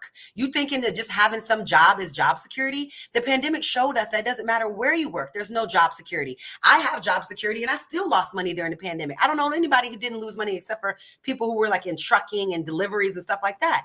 So I don't think there's any such thing as job security in America. You need to have 3 or more streams of income. Period. No matter what industry that you're working in, you need to have an active one. You need to have an active one. Do you know you have the investment? Hold on. Do you know that in the last 18 months, a truck driver made more than a person that's on Broadway? I'm sure they do. But what's the quality of life? Job security.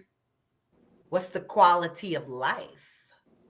Define what you mean by that, because I know you may. How is the life of a truck driver and the overall fulfillment of what he's doing for 20 years? Who or wants to be a till truck he's driver, dead, basically? versus someone who is passionate about dance and theater and is on Broadway making money? Okay, the pandemic happened, whatever. But before that, I mean, been making good money for years and years and years and years and years. Mm-hmm. What is the quality of life? You telling me the quality of life of a truck driver is it more enjoyable than somebody on Broadway? No. I'm talking about. Yes, they have more money. They may JB have just more said money. it, But what's JB the just quality said- of life? JB just said job security over. What did you say, JB? Job security over. It's way more important than income. That's not answering her question. Did That's not somebody answering her say who question. wants to be a Okay. truck I'm driver? asking about quality of life. No, That's not quality of answering life. the No. question. It'll be different. It'll Lots be of different. people that because- work jobs that make a lot of money and have But Taylor, horrible why do you keep quality. shifting the goalposts? Why do you keep shifting goalposts though? That was not the I'm point. not. I just asked Yes, the you question. are. That was I not the asked the point. question. You can answer it or not answer it. Did somebody say who wants to be a truck driver? I don't know. People be Yeah, truck drivers. That's because what of I money. was responding to. How do you I feel said about that. it, That Kate? I I don't was know anybody that's truck driving. saying like no. the point of Kayla's question No. was Plenty of people want to Yeah. be truck drivers. Yes, Kay. They're extremely needed, and I don't like the way that you said that. That was just ridiculous. That's Just okay. the That's truck okay. I drivers, was just we need understanding them, where and Kayla was they're coming from extremely because important, and it's a ton she of was, people the want to point be. was quality of life. Who What do wants you to mean live how a truck quality of driver life? lives? I'm sure That was the point. No, I Zoe. wasn't saying. Hey, are you Guarantee serious? Can I finish? However No, much I money can't you finish. make, Okay, go Zoe, ahead. It was I a know for point. Zoe, however much There money was a you make, I'm sure that there there was a are truck point. drivers that make more money than you. So please don't talk about quality of life.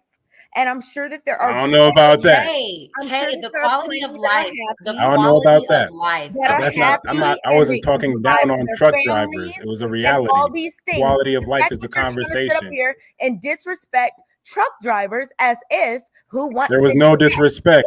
that is disrespectful. There was no No, it wasn't disrespect. disrespect. It was a Okay, real so, okay, you question. agree? It was a real question. It wasn't That like disrespect. Kayla was to be asking a a question truck about quality of life, Cleveland started and Black playing Man Unfiltered video was saying something about job security. That wasn't the point of Come Kayla's on, question. The man. point of Y'all Kayla's question is bogus. the difference Y'all in are quality. Are so you? desperate. You're not gonna listen. Y'all are nope. This Y'all are sounds so kind of desperate typical. to attach It sounds your typical. worth to something by putting someone else Yeah, I'll call you down right that back, it's Jenna. honestly pathetic. You Who are was sitting up down? here. A I question don't know. was asked. Did we have a Are you a truck driver and miscommunication? feel triggered? No, I I'm asked not a question. I didn't put nobody down. Right. I asked a question. My question was, I asked no, a question within context. I don't know Why are you why asking Kate who felt wants like to be a truck I was driver? hurting somebody. Why are you Okay. asking who wants to To be a help truck driver? for the context Hey, of hey, Kayla's question that Black Man didn't get. For the Yeah. context of Kayla's question that Black Man didn't get. She was Okay. saying, what about the quality of life difference between a truck driver and Broadway performer. someone on Who Broadway, wants to be a a truck driver? Broadway performer? What So I I was was like, saying, who wants to be a truck driver addresses that because Black Man was saying job security. That had nothing to do with what Kayla was talking about. Okay, So the why point of did what she you was had ask to do was Right. So just another specifically what I was because saying was, I who was saying wants to? during, I understand. Oh, go ahead. My bad. no, I was going to say I during, can. I was saying my You point can I was tell me making why was Zoe said that, during Black the man. I was saying during the pandemic that truck drivers, it's amazing how a pandemic can shift the lives of people that are in the arts because Right, truck drivers were making said who wants to be a truck driver, I more was trying to money. see. Truck drivers were making way more money than people that were on Broadway. People on Broadway they did interviews saying they That's almost cool, lost but their Zoe, why did houses. you ask who wants to be a truck driver? I didn't ask that. Okay, let me I explain. wasn't Hold on, talking. I hold on. said Let me Zoe. explain, Kay. I did. The reason that he asked that. The reason that he asked that is because I was talking about, although what Black David is saying is true, that during the pandemic, truck drivers were making more money. At the end of the day, it comes down, for me, it comes down to quality of life. And the quality of your everyday life as a truck driver on the road all day versus someone that is a Broadway performer is totally different.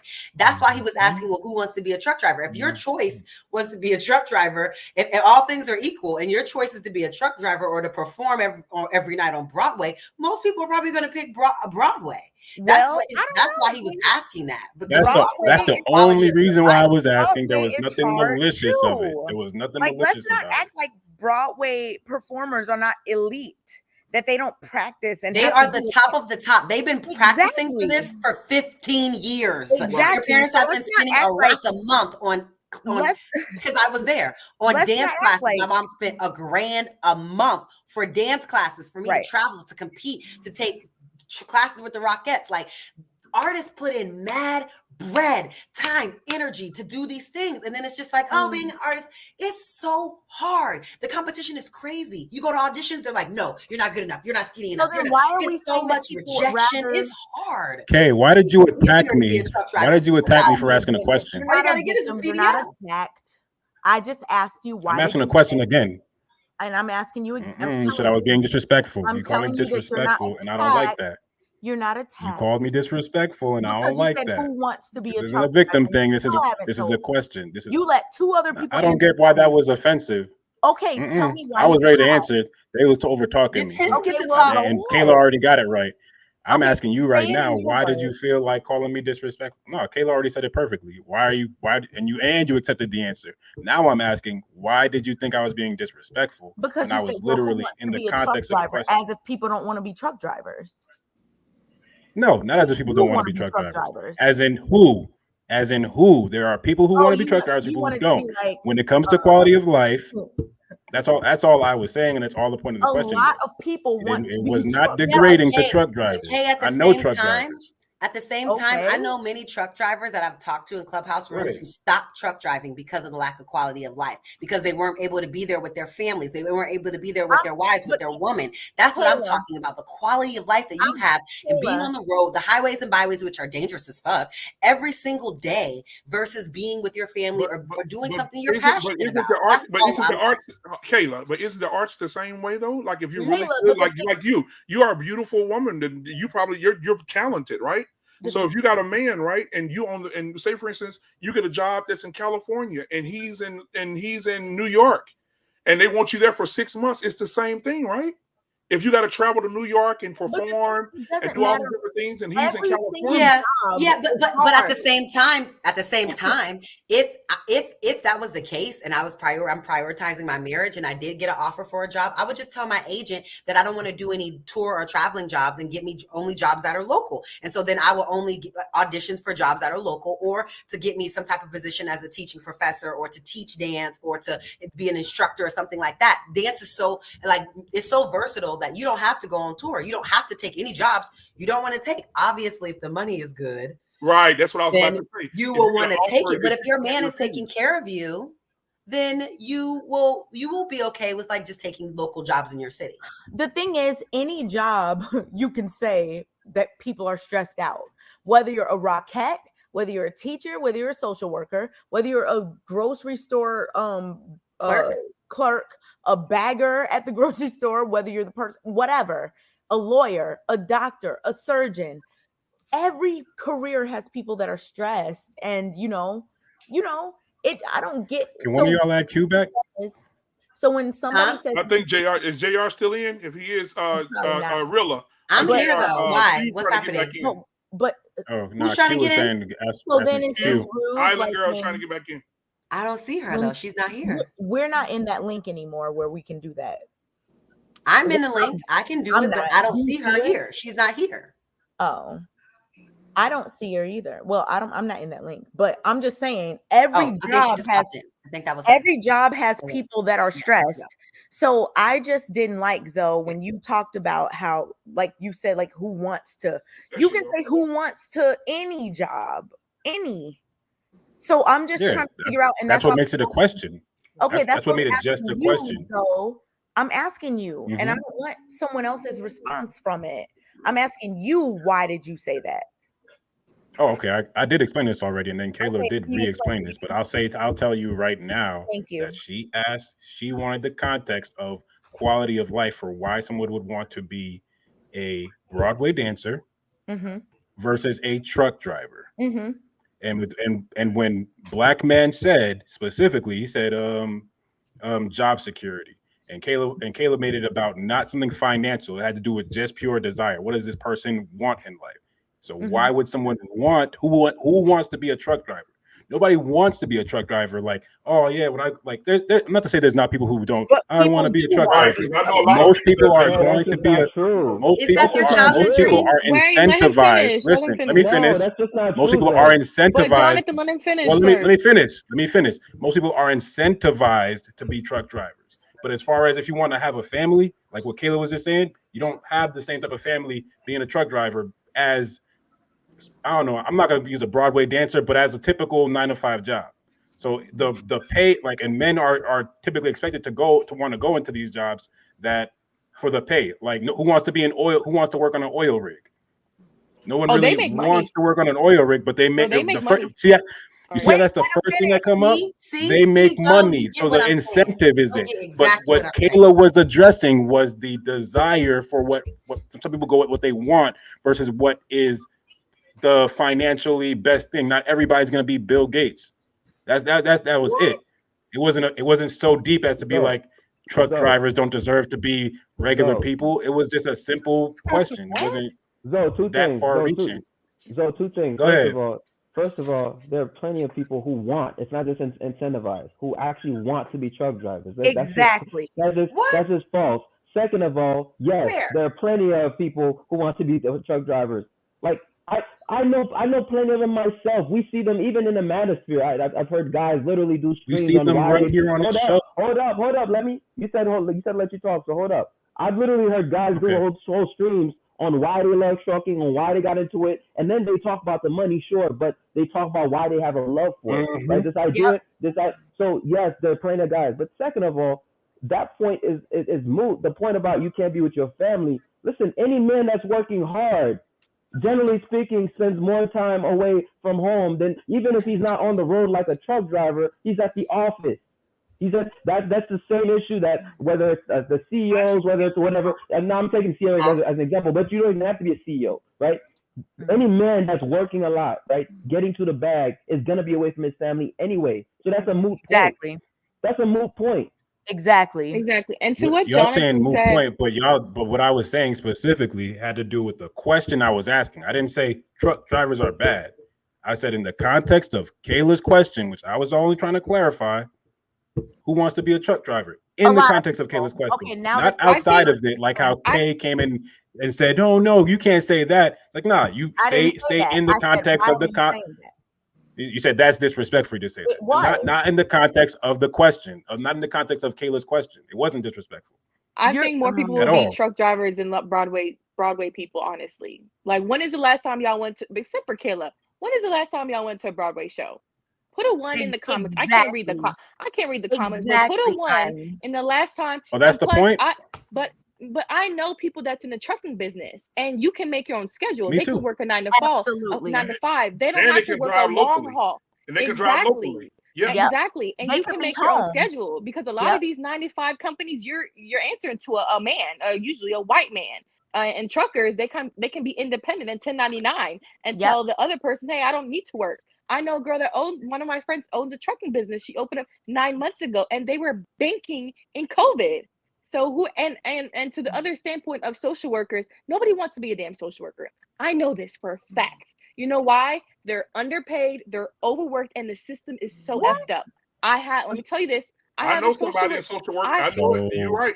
She's right. I have a social work Nobody degree. wants to be okay. Well, I don't know. Who said nobody? See how my shit get morphed? I asked a question. Now it's nobody. I'm not doing this. I'm not doing this. I was only trying to make a point. That's it. No, I was talking about. There are people that want to be social workers. There They are just people want that to wanna be pay social more. workers. They don't not want to be social workers. They just don't want to be broke. I have a friend that's a social worker. She loves it. She just wished that they paid her more. She loves it. She Is she a hospital? She was abused as a child, and she likes helping children get out of these situations. Like, she just wants If she to want to get paid more, she should have been a truck driver. What is the point of saying what other people don't want to do? None of us know what everyone wants to do or not. I'm playing.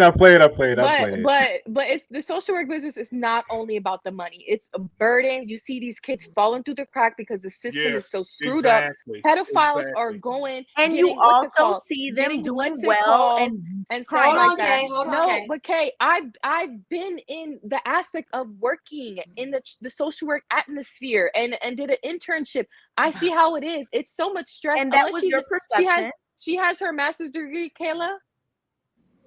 She has her master's degree? No.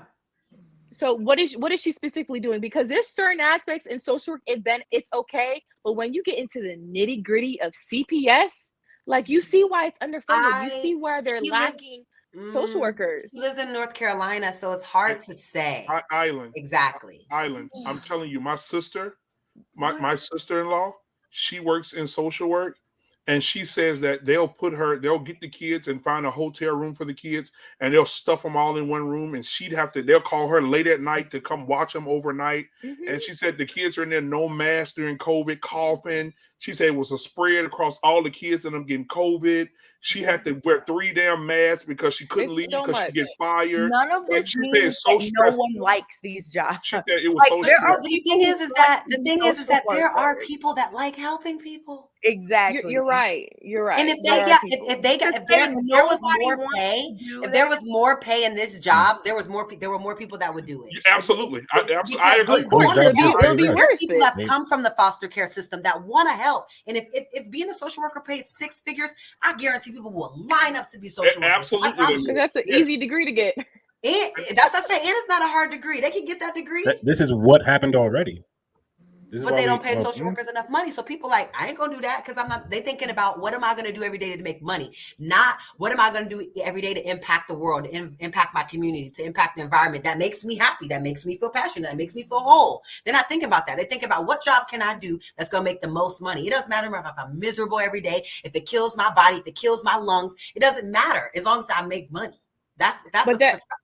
That job is definitely stressful. It's the burden it puts on you mentally and physically. I'm sure it is. No, it's these kids need it's different. It's totally different when you have a kid in your care and then you let them go to someone else and this child ends up dead. That's a burden you don't want to carry. And that's why I did not want to go deep into social work, because when you see that messes with your mind. Imagine having to go to work and clear your mind. That job is stressful. I didn't want to deal with that because one, I'm crazy. I would want to hurt the person that hurt a child. Yeah. Like you want to take in all these kids that are getting the abuse and from their own parents, like a mother cigaretting, burning her child. That is crazy. There are sick people in the world, and it just it blows your mind. Like that's when you get a little taste of it. That job is a burden. Yeah, but what about you have a degree in social work? Yeah, my degree is in social work, but I'm a financial advisor. Right. You said you got a bachelor's in social work, but you didn't use it, right? I didn't use it. It's pointless. Right. I'm a hold on. Isn't that the same thing that doctors that work in emergency rooms, that firefighters, that police officers, are these not the same things that we go through every day? They go through the same things. Doctors have to see their patients die, have to see treatments that they diagnose not work. Police officers have to show up and find dead bodies. My boss's husband was a detective, and he retired early during the COVID because he was he found a baby in a dumpster and was like, can't do it no more. Can't do it no more, because it's just like it messed like it. So social work isn't the only job that's like that. There's a lot of jobs where you see horrible things every day, and we need our police officers. No, you're firefighters. We need these people. Exactly. You're right, Kayla, but it's a different circumstance when you're building. These are patients. You're gonna meet them. You probably don't know dilly squat. You know their birthday, but when you're building a rapport with a child for a week, 2 weeks, 3 weeks, and then you release them to their mother, and then the kid ends up dead. That's a way deeper mess up in your head. Island, just because you were finding a baby in a garbage in a dumpster. But that's deep too. That's definitely deep. I'm saying it's not comparable to seeing some shit. Yeah, I'm just saying it's not comparable to where I'm a doctor. I'm gonna go do a surgery on this person that I barely know, and then he passes away. Of course, they're both extreme, but it burdens you when you have that rapport with a child. It's but the thing is, all social workers don't do the exact same thing. That's why I said some social workers are therapists. Some social workers are school, social workers. Counselors, some work in DCFS. Some work in all types of places. So to say nobody wants to be a social worker is literally incorrect, because there are tons of people who go to I mean, school. you're right. They just I don't want to shouldn't- be broke. They No, want to no, be no. social workers. They just don't want to You're be right. poor. I shouldn't have said that But standpoint. you know what? Who's saying these things? I think Can Sherelle you is down there. Social workers Can do you a lot of imagine? stuff, as you know. Oh, can someone get Sherelle? I can't hear. I can't hear. Can you imagine being the social worker?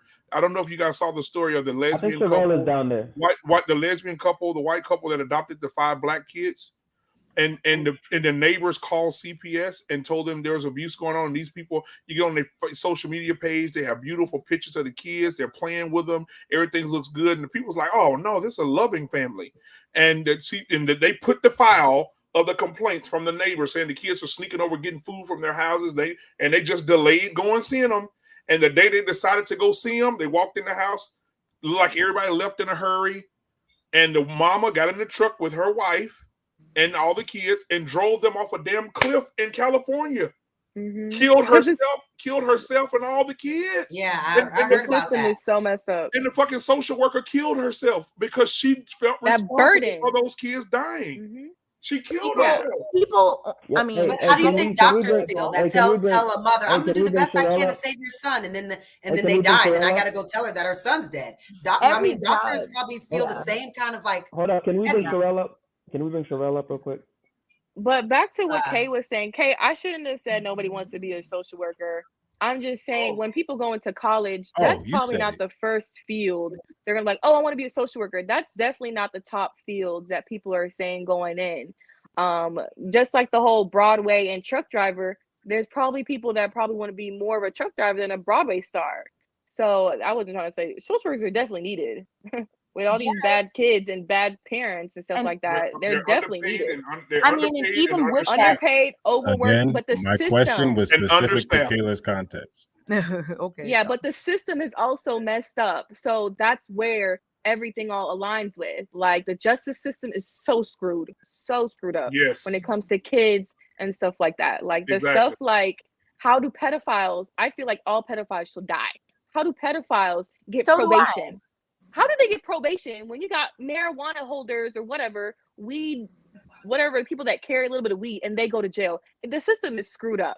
And that's why there are many people that are in the fields of law and social work, all these fields that are fighting hard because they're like, you know what? I'm not just going to say, I don't want to do it because it's too hard. They're going to say, you know what? I want to get in there and make a difference. So there are tons of people doing that. Thank them for their service. And I honestly, like, that's why I was just like, come on, we can't say nobody wants I'm gonna do like JR and you know, to go to sleep because I have an 8:30. Sherelle, you hold it down, Sherelle. Bye, JB. All right, you guys. Yeah, I gotta go to All right, work. JB. I gotta go to work in like 2 hours, so I'm gonna get a 30-minute nap, get up, take a shower, and head out as well.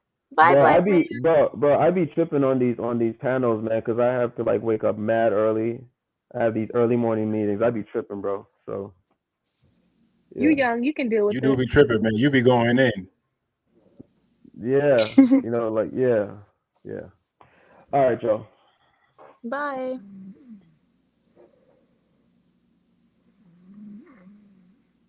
Sherelle. Kay. Hey, Kay. I love you, Kay. Hey, I love you Sherelle. too. Hey, y'all. Y'all did a good show today. Like, nobody really had me triggered. Until this truck driver comment. Zoe, what do you do for a living? What happened? What do you do for a living? What do I do for a living? Yeah. Bitcoin, and I'm in the military. Okay, so don't you think that there are some men that are in the military who have to be away from their families? I understand. The point of what I was saying was it was only in the context of Kayla's question. It's not like I don't know truck drivers. This is also okay. But this is my thing. You're saying it like, who wants to be a truck driver? Like the quality of life is just so horrible.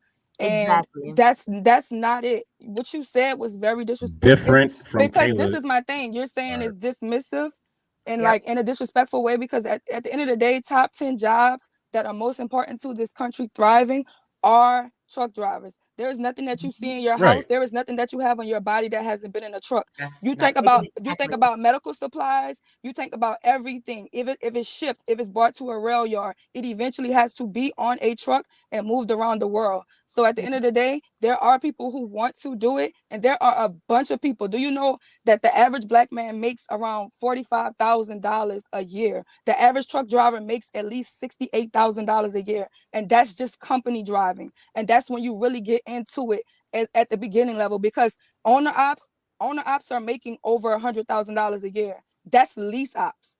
Real owner ops are making over $250,000 a year. So when you're talking about nobody wants to do that and the quality of life that they have, and it's a male-dominated field, but those men are doing what they have to do.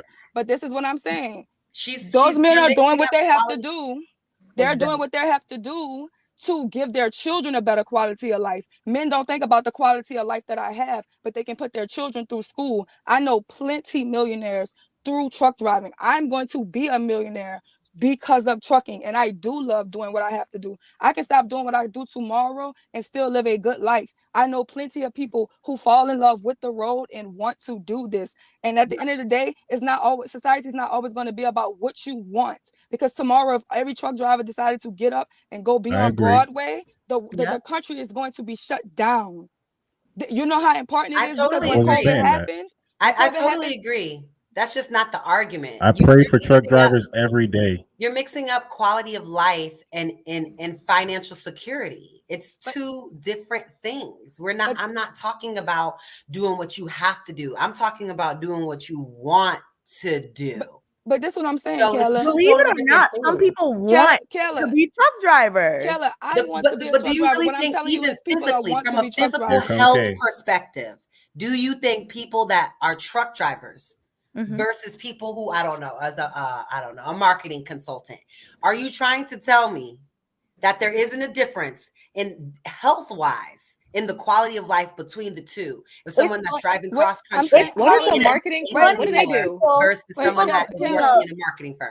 It's funny that people don't bring up the health of like a basketball player or an NFL player or somebody that's. Why would we bring that up? They have some of the best health care that there is. No, but I'm saying it's a physically strenuous. Why is that relevant? Is what I'm.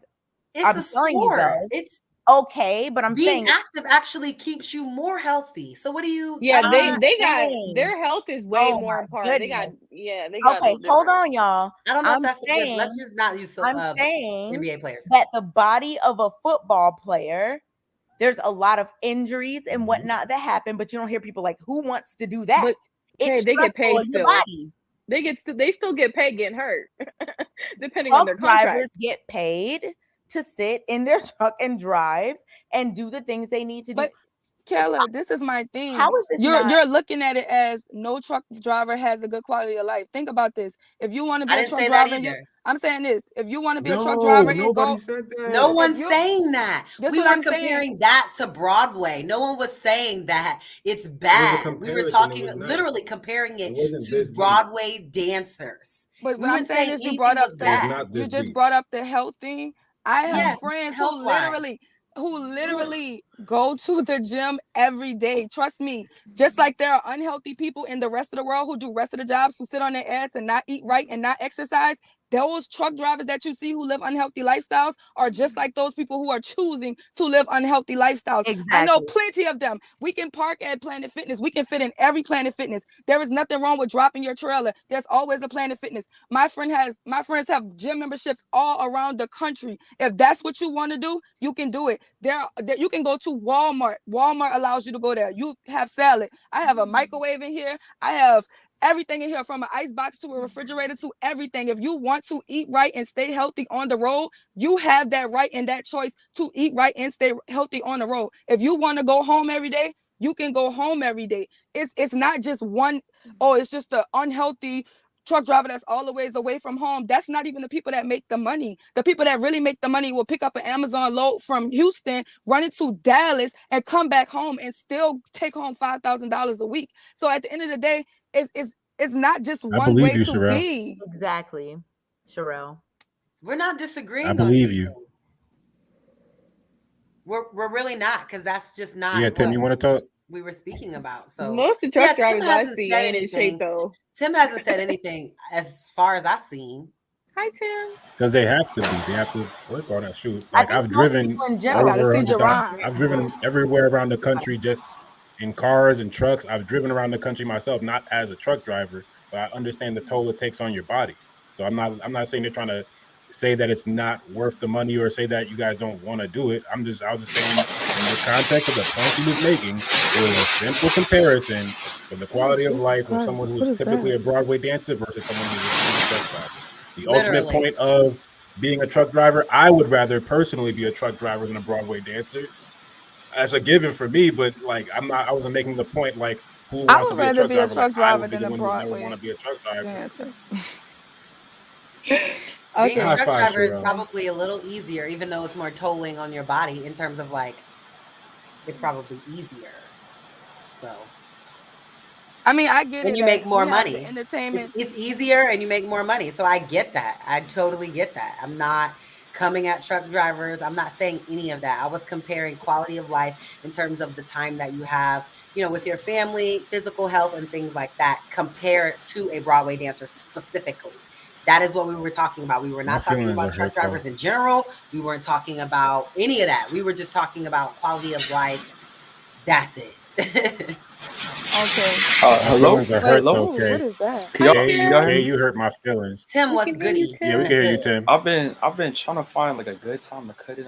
It's a good time now. You just should just cut in, because if not, you're Cut gonna on be sitting here in. for 2 hours. Cut the cheese. I didn't want to. Y'all had a good like discussion. I didn't want to join in, but right now, me and my dad are actually moving today, so we're about to go to a new place. But congratulations. Thank you. But I don't know. I know some of the things you guys were saying, like the truck driver. Like my grandpa's a truck driver, and he enjoys it and like talks about it all the time. So I don't know. Maybe I don't know what you guys feel about that, but that's just something. And Shout out to your grandpa. oh yeah. In terms of like music and stuff, like I will say that's my because I've been on the show before and I said that music is my interest, so I do want to go down the path of like in the music business and stuff like that, but it's kind of like the real like input whenever I talk about that is to like get my money doing something else and then investing all that into like progression in music after. And I think that's kind of like logical, like from my perspective, because I don't want to invest everything I have into it now, and then if it's not successful now, it's just going to be bad in the future, and then I got to recover from that mistake. It would have just been a whole waste of time. So I think it's, to me, pretty logical to do something like go to college and get like something in like business or I don't know, something like that, make money from that so that I can do what I want to do. I think that makes sense. What do you to mean me. when you That's say what- make money from that and just go to college? Like you got to have something specific when you go to college these days. Otherwise, you're gonna be stuck with some menial like whatever the general. I don't know. I didn't go through college. I don't like school. I like educating myself. I don't like school. So when you say that you want to make money, you kind of got to start to be specific. For me, I ended up choosing to be an aircraft electrician in the Air Force, which made me look at what I was going to be doing in the military and then out of the military, right? And then a set amount of money I was going to be making, and then how I was going to progress up to the whatever the cap is, which I think it's like $30 some odd an hour or whatever. So like you look at that, you actually put numbers behind what you say, and you'll start to realize how much closer the goal is and how much easier it is for you to attain. Yeah, I don't know anything. Like, even if you wanted to be a truck driver, if Tim wants to be a truck driver, I'm pro that. I don't. I'm pro everybody being what they Oh, want. so I guess that's the answer to the question. Yes, I'm pro everybody be what you want to be, do what you want to do with your life. It's your life. Don't let any of us, whatever. I mean, I have a question. One thing I'll say, Tim, is whatever it is that like, I would say don't rule out being a truck driver, even if you don't want to be it completely, just for the fact of the practicality. You do have to look at the incentives to see what's going to pay you, what's going to be necessary. If you listen to, I listen to Forbes breaking news of when they talk about the supply chain and stuff like that in Congress, and we need you people, understand actually. that go to places where they're going to need people, because that's where you're going to get the money. And if you want to go in there and do a couple of years and then back out, at least you stacked up. So go in with an agenda like that. Yeah, a little stepping That stone. makes sense. Few years, Yeah. get some money, and then be done with it. I mean, I personally, like, I really don't like school either. Like, I do it because I have to, but I hate school, to be honest.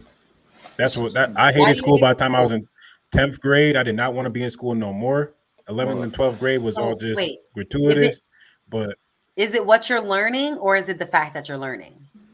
It's what I'm learning, and like everything outside of that, because I in my hometown, I mean, it might just be a situational thing, because like, or I don't know if that's the word or nothing, but I stayed in my hometown until, last year.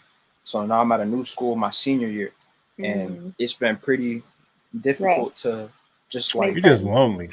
Yeah, I think it's Yeah, because I mean, we that's talked how I about feel this now. the other night. You didn't have a lot of I talked about it friends. yesterday. You might be Yesterday. My days are messed up, but yeah, I think Yeah. I feel like if you join some organizations at school, I feel like that would definitely help. Yeah. Join some organizations, like get out your comfort zone. That's what I think I was saying in the chat yesterday.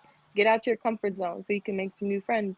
Sometimes it's okay to be a loner. I'm a loner right now. I played football, chess, building with books, Health Occupation Students of America. Do some volunteer work. If there was a club that was giving out free pizza after school, I was there. Some volunteer. I mean, I have a job, so like. You have a job. Yeah. Oh, so you have to work and go to school.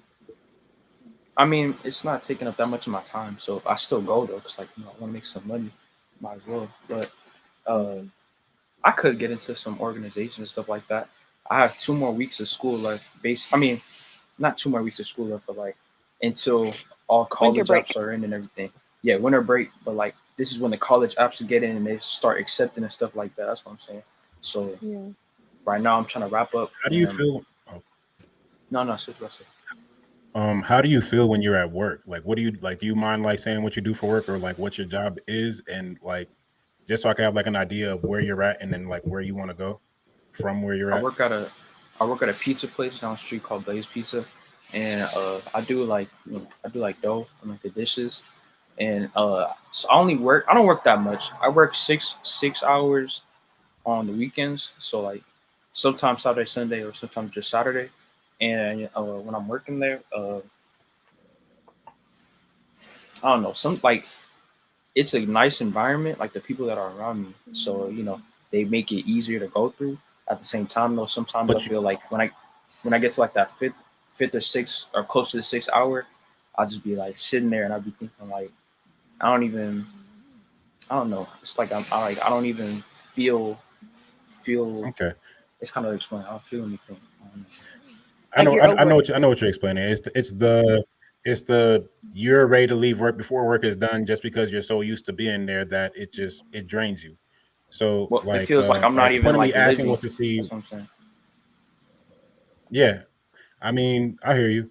I mean, what I was saying, the point of me asking was more so because, all right, I used to work at like when I was like 17, when I was your age, I was working at TJ Maxx, and I was okay working there. TJ Maxx too. Sorry, go ahead. Look at that, TJX. It was my first job. TJX Anyway, corporations and all that.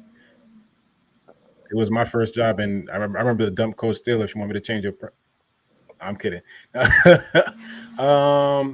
that was my first job, right? And then afterwards, I knew that there was things I wanted to do in life that I applied to different schools around the country. I applied to schools that I would want to go to, but I just knew I didn't want to go to school.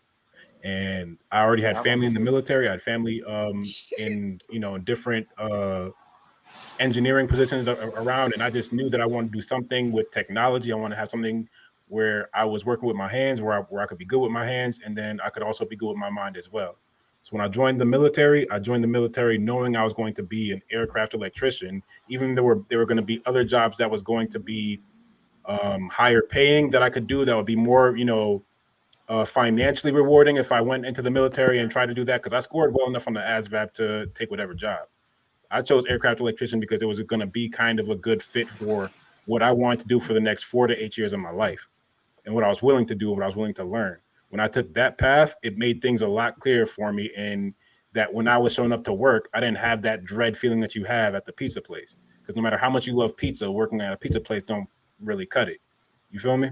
Like no matter what age you are, you work there and you still feel like I'm just working at a pizza place. You don't really feel like it's, unless you like are a baker, that you're doing something with your life that makes you feel like you're adding value, contributing, or like something that you could tell your friends, like, yeah, I'm the pizza man. Like you don't really feel too great about that. Not the same way someone like Sherelle will come up here and defend being a truck driver. It's just like it's worth it. So what she's doing is worth it to her. So you have to find something that based on an interest that you have pushes you into being I would say passionate about it. Passionate in the sense of how I was trying to explain to Kay a couple weeks ago. Something that you're willing to suffer for, something that you're willing to endure. I think I was even asking Kayla about it. When I asked Kayla about what's her passion, I expected her to say dancing, because she can't help but dance. She's going to eventually dance at some point during the day, because no matter what it's going to cost her, it's worth it to her to do that. And in that sense, you do have to have an interest in what is it you're doing. But the incentive being money for you right now is what I'm stressing, just because it's going to open up avenues for you. It's going to open up things for you to do later on in life. It's going to give you security. And once you have that foundation, you're going to be whatever. I think you said something about finding the girl of your dreams. You can find a girl of your dreams if you can provide for yourself and have a discipline for yourself in a way that the pride, I don't know, it's hard for me to explain the pride that comes with that discipline from working. It's just, you learn it as you go along, especially if you're interested in what you're doing. So yeah, when I said that in the chat, I didn't really mean it. Like I was just saying, because we were talking about me and Jedi were talking about anime, and then I said like I really like anime, and then he said his girl got him into it, and I just said, like that sounds very nice. I hear you. I'm making a different point. I was just connecting the two. Me personally, I always look at the work I do like it's a woman. Like if I'm going to, like, I look at it as something like not necessarily a woman. I look at a lot of, like, yeah. Explain. Okay. I look at it as a woman. I look at it as, this is something that I want, so like something to be passionate about, something for me to want to work hard for and achieve, and to validate my success through, which I believe works for me in the opposite way, that once I have the discipline to go through my job and everything and all the structure is set, that I end up, I don't know how to explain it. JR is snoring, y'all. Pause for a second. Hold on. No. Shh. I got good.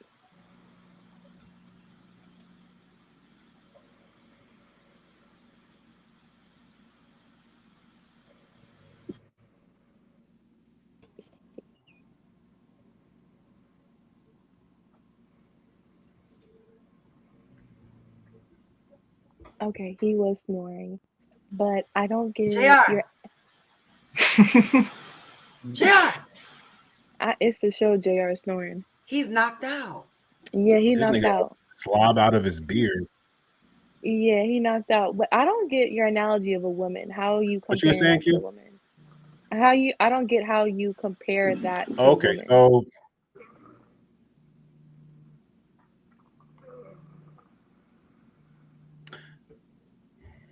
I don't want to be graphic.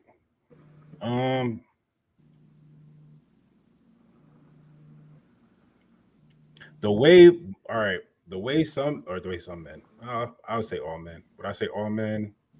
Yeah, I would say all men. The way men look at women, as an object of beauty, object of desire. So I look at my job as an object of desire, as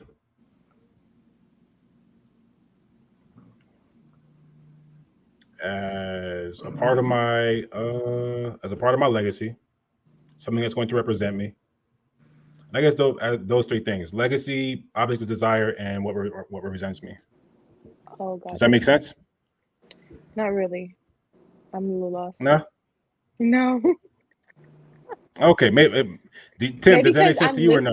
Maybe because I'm listening to you, but trying to listen to JR snore. I think that's what it is. I hear him snoring. Tim, does that make sense to you?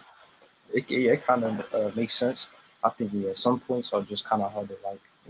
I understand that some points it's hard to like describe because I'll be trying to, formulate. But I'll be trying to say, and it's difficult, for me too. So. But the thing is, Tim, I'm not poetic like that, so I understand that what I'm trying to say is just not I can only give the bullet points. Yeah, it's hard to put into words. That happens to me all the time. So say what I say, Q. I'm sorry. I'm saying because you're 17, you might change your. I know I see this, I saw it in college. People change their major multiple times before they find a major that they're passionate about, right? So that's the thing about college. You might not know what you want to major in now, and that's okay. Like, that's definitely okay. That's why when your first year or 2 years, that's why you focus on getting your basics, because a lot of people don't know what they want to major until they're junior. So it's okay to feel that type of way. You don't know, you want to do music, that's your passion, but you want to find a job that's going to pay bills. So that's okay. That's very understandable. Yeah, I mean, I don't know. Like the way I've been feeling recently is like I hear about I've been being told about college for so long that I built up some type of I guess not hatred, but it makes me strongly dislike hearing stuff about college. Even when I'm listening to you guys, it's like everywhere I go I just keep hearing about it, and it's like that's the really only the thing people really care about. And to me, I don't even know if I didn't go to college, how was somebody about to live?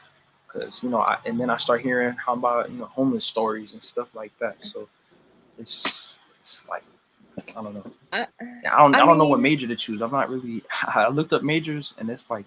Trust me. I mean, I could choose one, but I'm not interested. Exactly, you're not interested. I mean, there's positives and negatives of going to college. Okay, I feel like college has taught me many stuff. Okay, even though I'm not even fulfilling my degree or using it, but it still installed some stuff in my brain. But there are people out here that don't have degrees that are making money. Okay, there are jobs out here you don't need a degree to make money. Real estate, trucking, owning your own business. Is it work? Yes, it is. But it's really depending on the type of field that you're wanting to go into.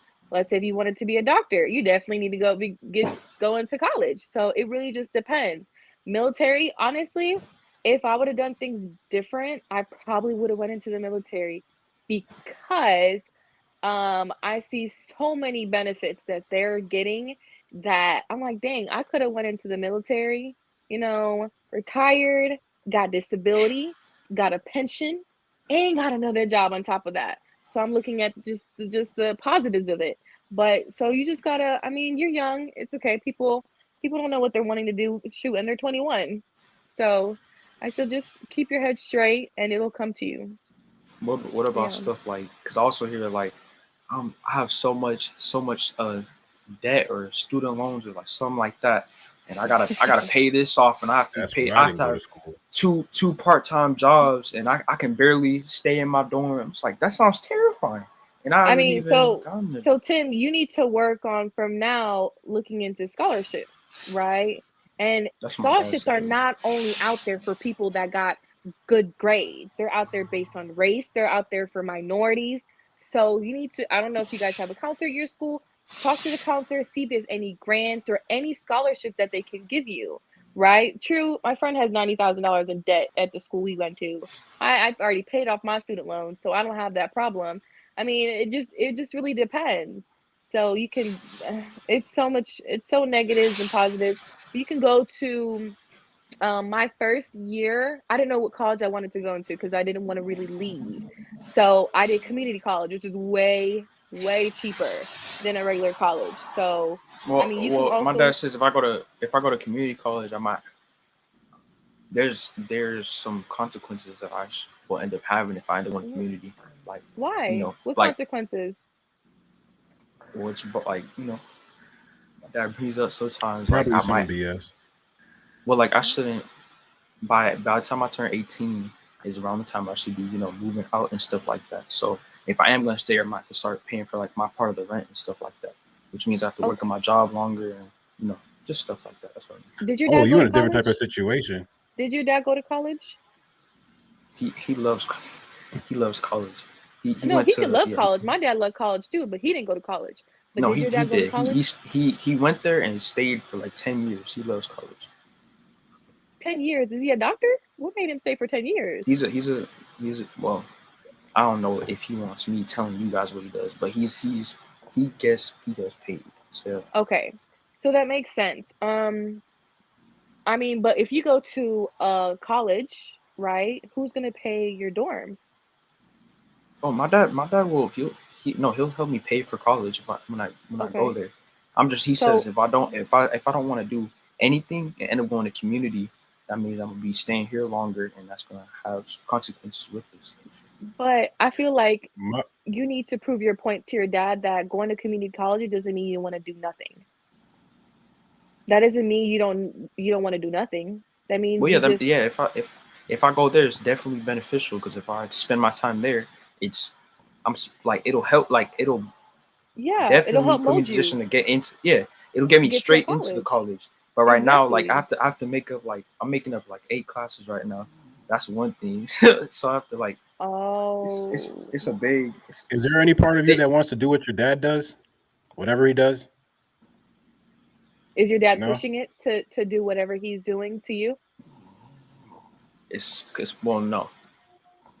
You hear him? You hear that? I Sarah? heard that. But no, he's not pushing me to do what he wants me to do. What I like. Have to you do. considered it though? He wants you to do what you love to do. Yeah. Well, if you want to go to community But college and get your basics, that shouldn't be a problem.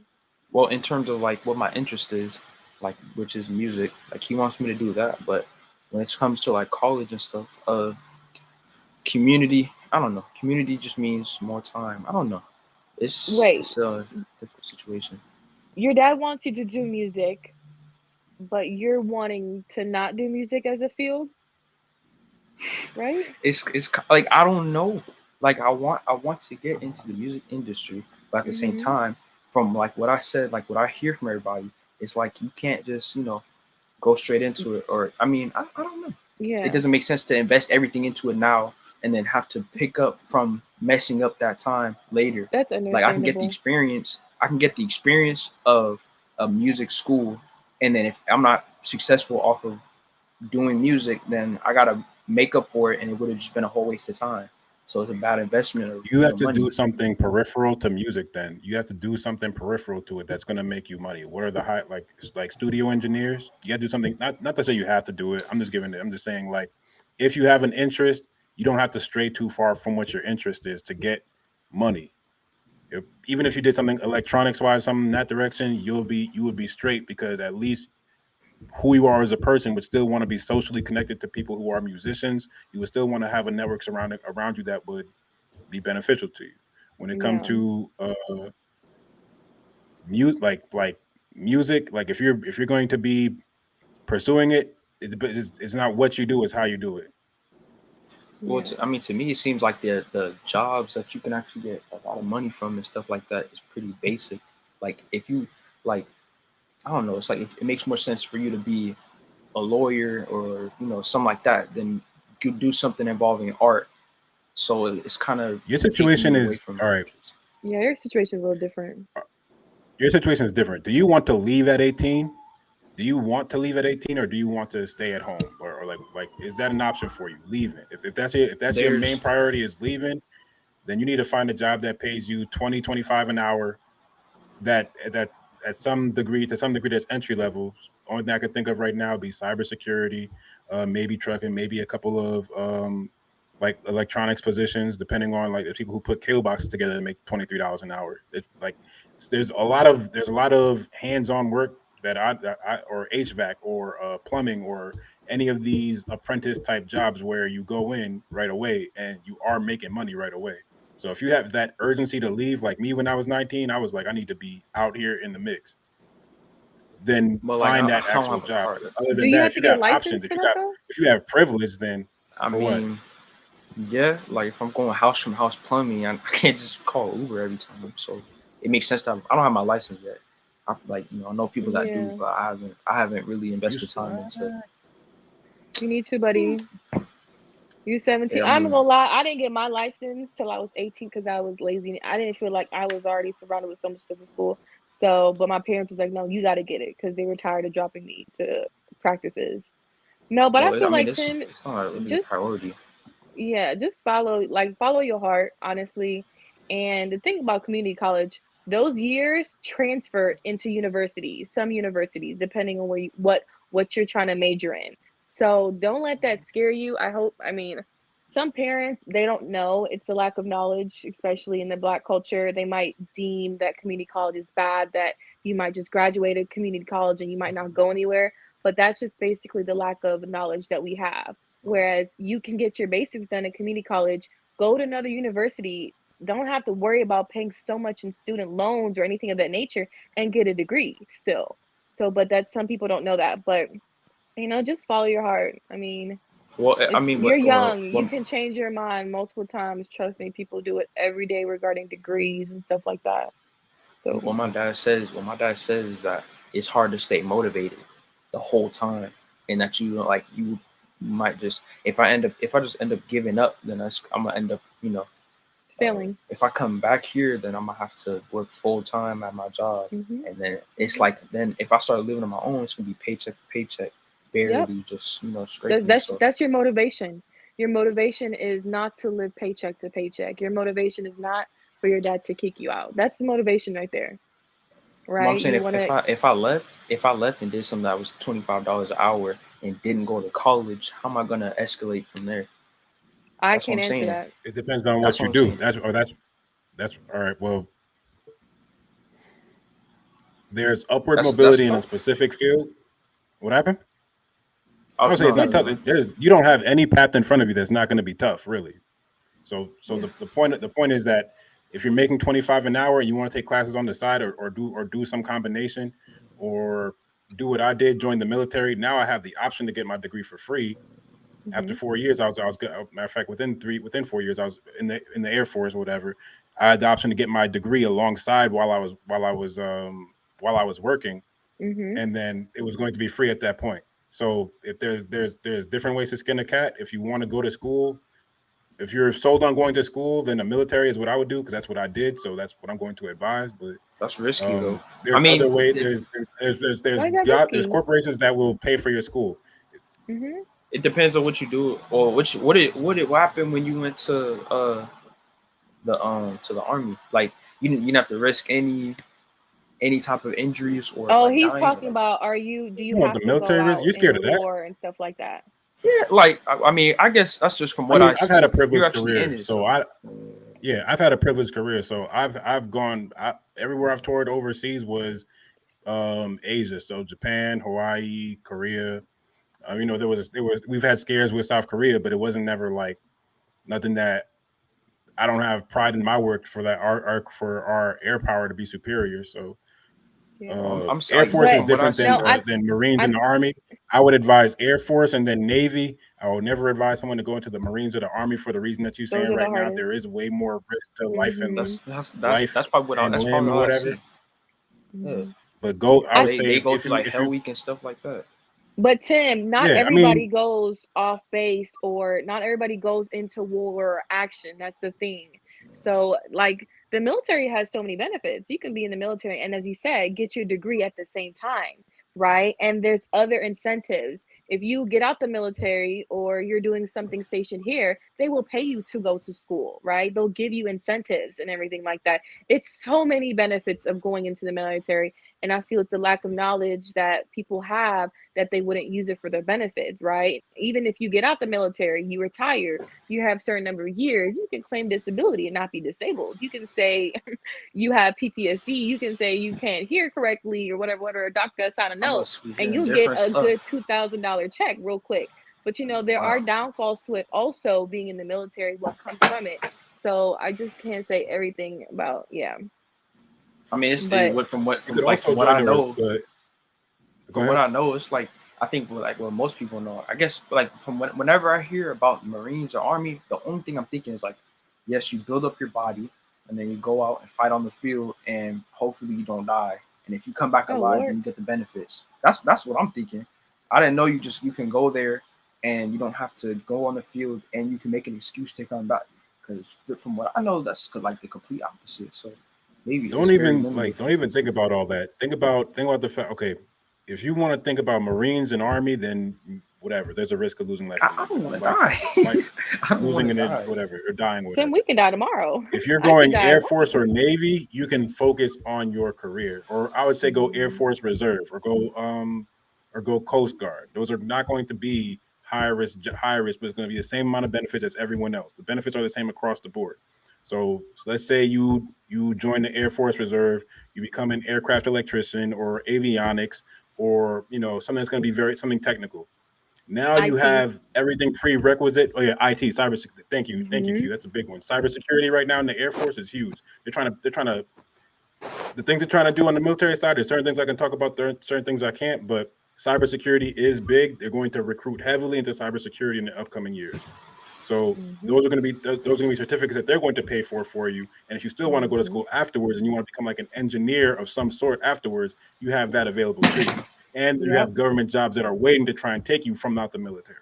So there's a path there that electronics, IT, cybersecurity, or even just like I keep on saying electronics, but even just electrical work as an aircraft electrician, you still see a lot of like I'll use an example. There's a 6-figure job in LA I was looking at last week just for changing out traffic lights, like changing the software on traffic lights. It's simple work for me at least, but it's something that you could probably do, but it's 6 figures. You got to keep in mind the cost of living. It's LA, so that's why it's 6 figures. But there's always going to be something for you in a hands-on job like that. Because you have that military on your resume, there's always something there, right? So it's easy for you to get in compared to a civilian. A civilian is a person that has no military background. So, and you get, and plus not only you get benefits, your family gets benefits from it. I forgot, what is it called? The G bill, Zoe, where your child gets GI to go bill? to school for free. Yeah, the GI bill. Yeah, GI Your bill. You child can gets pass to your GI go. bill on like. Your child gets to go to school for free. I'm probably gonna do that whenever I have kids. I'm Yeah. not. I make money now. I don't really need my GI bill. I'm probably gonna pass it on to my kids to say, here's some free school for you. I see So Sailor talking Creole in the chat though. You weren't nervous at all about joining the Army, like at first? Nah. Yeah. And it's not the Army; it's the Air Force. I'm in the Air Force. The Air Force. So I don't know. The Army, I wouldn't join. I wouldn't recommend. I have family in the Army. I have family in the Marines. I have friends and family in both. Oh, oops. Man, somebody got a train. Who got that train? Oh, that's somebody running the train. That's one of the reasons why we're moving. I hate this train. We get this train every day. It wakes me up every morning. I hate it. But Not Air Force or Navy. If you go into the Navy, do something radar, sonar related, electronics that way. If you're in the Air Force, cybersecurity, electrical, avionics, that direction, so that you have credentials that will work for you to have a job outside of the military. Then you can have the school right after, and that's that shit. But you shouldn't be scared though, because guess what? I can go walk across the street and pass away. You can't be scared going to jobs. You never know what might happen. It's your time to go. I'll even say my career path. I was been in Miami, New Jersey. I've been up and down the East Coast. I've been East Coast to West Coast. I've been in the Midwest. I've been around the entire U.S. including Alaska and Alaska and Hawaii. I've been to Guam. I've been to South Korea. I've been to Japan. I've been to maybe like one or two other places I just can't remember off the top of my head. But the traveling is also like an experience in and of itself. That was one of the things for me that made a difference was the traveling, but the structure of the military, moving up, getting paid more within the military, going government and getting paid on the government side of things as well. The opportunity just to like there's also the VA loan. There's also business loans that appeal specifically to veterans. There's a lot of incentive for you to take advantage of if you're willing to. And keep in mind, not like most people in the military don't. So it's because they leave it up to you to learn. I was just lucky enough to have people above me that pushed me to be like, hey, yeah, learn about the different benefits that you can use. I've tried to use my GI Bill. I'm just not a school guy. It's not for me. Like I tried. I felt like an old guy or whatever. And I felt like what I was learning wasn't like applicable. Yeah, I can't focus on but it's too much going on. I mean, I can't get focus something on hands-on. So get something hands-on. Do you do anything with technology at all right now? Like Aside from IT, the do music? you anything? Yeah, do you do anything with IT or anything? Programming? My parents try to get me into coding and programming, and they've tried so many times that like I hate coding. I don't like. I mean, I'm I not think good that's at it either. okay because those people in the military, they teach you all that stuff, right, Zoe? Right. You're gonna Yeah, they like teach for you as that far as stuff. cybersecurity, they're gonna certify you. You go to if you I mean you still gotta do your ASVAB. Do your ASVAB, practice for it, get high enough on it that you can pick your job and they'll train you. Explain to him what that is. What? Which part? The ASVAB. ASVAB. Oh, the ASVAB? Oh, you don't damn, I don't be knowing what people don't be knowing. Yeah. That's a known unknown. The ASVAB is the military entrance test.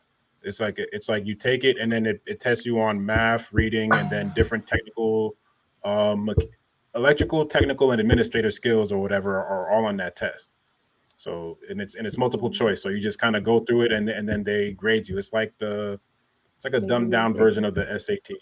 They give you like a grading system after you take it. Yeah. Yeah.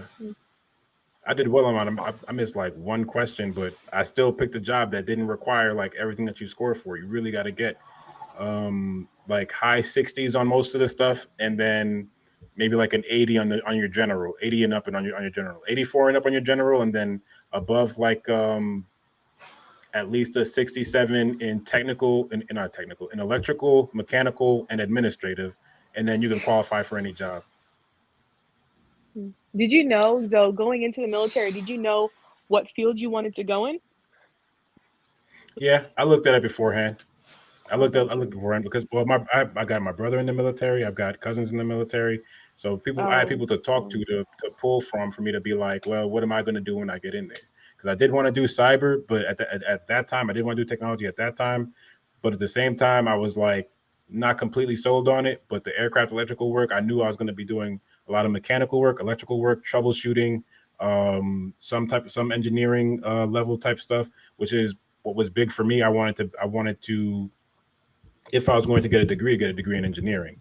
I just found my way to not have to or not want to, but that was the path. And the fact that I broke away from it doesn't make it any less viable a path because the money really is in engineering. There's a lot less work going on in engineering and a lot more mental power versus hands-on stuff. And me, I just like I never minded like coming home oily or greasy, whatever, from changing out electrical parts or, mechanical parts on aircraft, from cargo aircraft to fighter aircraft to I've done pretty much everything when it comes to my specific craft, and I've trained enough people to recommend it because it I don't know, something about working like makes me happy. Really? Something about my job. Yeah, my job. Like it make like I feel very much at peace at work. I feel like I don't know how to explain it. It's like a zen. It's like I feel like I'm at one with the world when I'm working. I might bang my head, might be bleeding, but at the same time, it does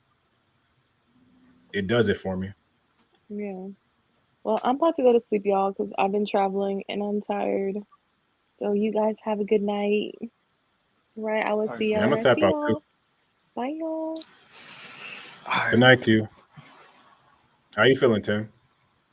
I'm about to tap out too. You're supposed to link with Jonathan. I got a couple. I put the email in the chat yesterday, but there's a couple things like there's like some with the chat when you guys say like there's some like messed up people in the chat. Like I didn't really think it was that bad, but like I'll be looking sometimes. Like the first time I was on the show, I said something about my dad, and everybody was like making assumptions, and they started basically like attacking who my dad is. They're like he probably doesn't even make. He probably makes 30K, and he's probably a bad father, or something like that. Or they You can't pay attention to that. Yeah, I know. Like half the people who like are talking crap are just saying things just to see if they can get under your skin, and that's not even like it's not. Whatever. It's not That's all why that Kay bad. is the way she is Kay be reacting like everybody is treating her that way. They say they don't care. I think they do care. Honestly, they say they don't care, but I really think they do because. But now, like you do have to kind of have that attitude, like whatever, like people are just gonna come and try to get in and try to come and get at you. Yeah, they For also someone like saying like why is a little boy on this platform and stuff like that. It's like I think it's pretty good. I'm not even like that, but I think it's pretty good that I'm on the I'm joining the platform because there's nobody my age that has joined it, and that's the only reason why I joined the first time. They were like nobody that's under 18 is gonna join something like that. So I think I'm gonna try to join more times so I could give my perspective on stuff. I didn't want to interrupt you guys earlier though because you guys were having a good conversation, but what was the perspective you wanted to share? nothing really. Whenever you guys bring up high school stuff, like before I went to college, when you guys start going down that path, that's when I was like thinking about what I would say and like cut in, but I kind of wait for like to me it didn't really make any sense. I was thinking like I'm in high school. I was assuming somebody randomly would be like, you know what, Tim is actually in high school. Probably get his perspective right quick. Not like I really care like that because I like listening to the conversation anyway. So I wasn't really tripping, but I'm not gonna cut in out of nowhere unless I'm really like asked to give my perspective. I don't really care that much. This is my third time on the platform, and I'm still feeling nervous as the first time. So I'm just saying that. But just the last thing I want to say was I don't have to go to school tomorrow. I basically got to stay up for like a whole other day because me and my dad are moving. So that's all I want to really say. So yeah, I don't know how they're gonna shut the stream off. They're probably gonna keep it up until tomorrow morning. I don't know, but yeah, I don't have anything. Nah, they all much tapped to out say. up there. You could hear JR snoring still. You think they're gonna shut the stream down? Cause I don't know. You have to ask. Well, Kayla was the last person with control. Oh, I mean, yeah, she's probably. I don't know. I think everybody went to sleep. So, all right, if you about to leave, I'm about to finish packing. So, all right, bro. Yeah. So sorry, guys. Okay. Yes. Thank you guys so much for being here tonight. It's been crazy. 8 hours. I don't understand how this has gone on so long. I don't know where Chicago or JR or K. I don't know where they are right now, but I'm here to say goodnight and bid you adieu. Good night. Good night, Kayla. I'll see y'all next week. See y'all next time on Lapeef Network.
Oh, now y'all done jumped off. Y'all are funny.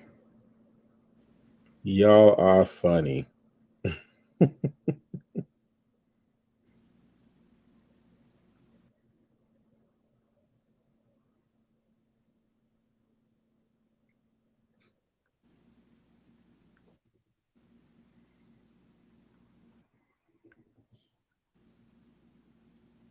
Your call has been forwarded to an automated voice messaging.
Oh shit.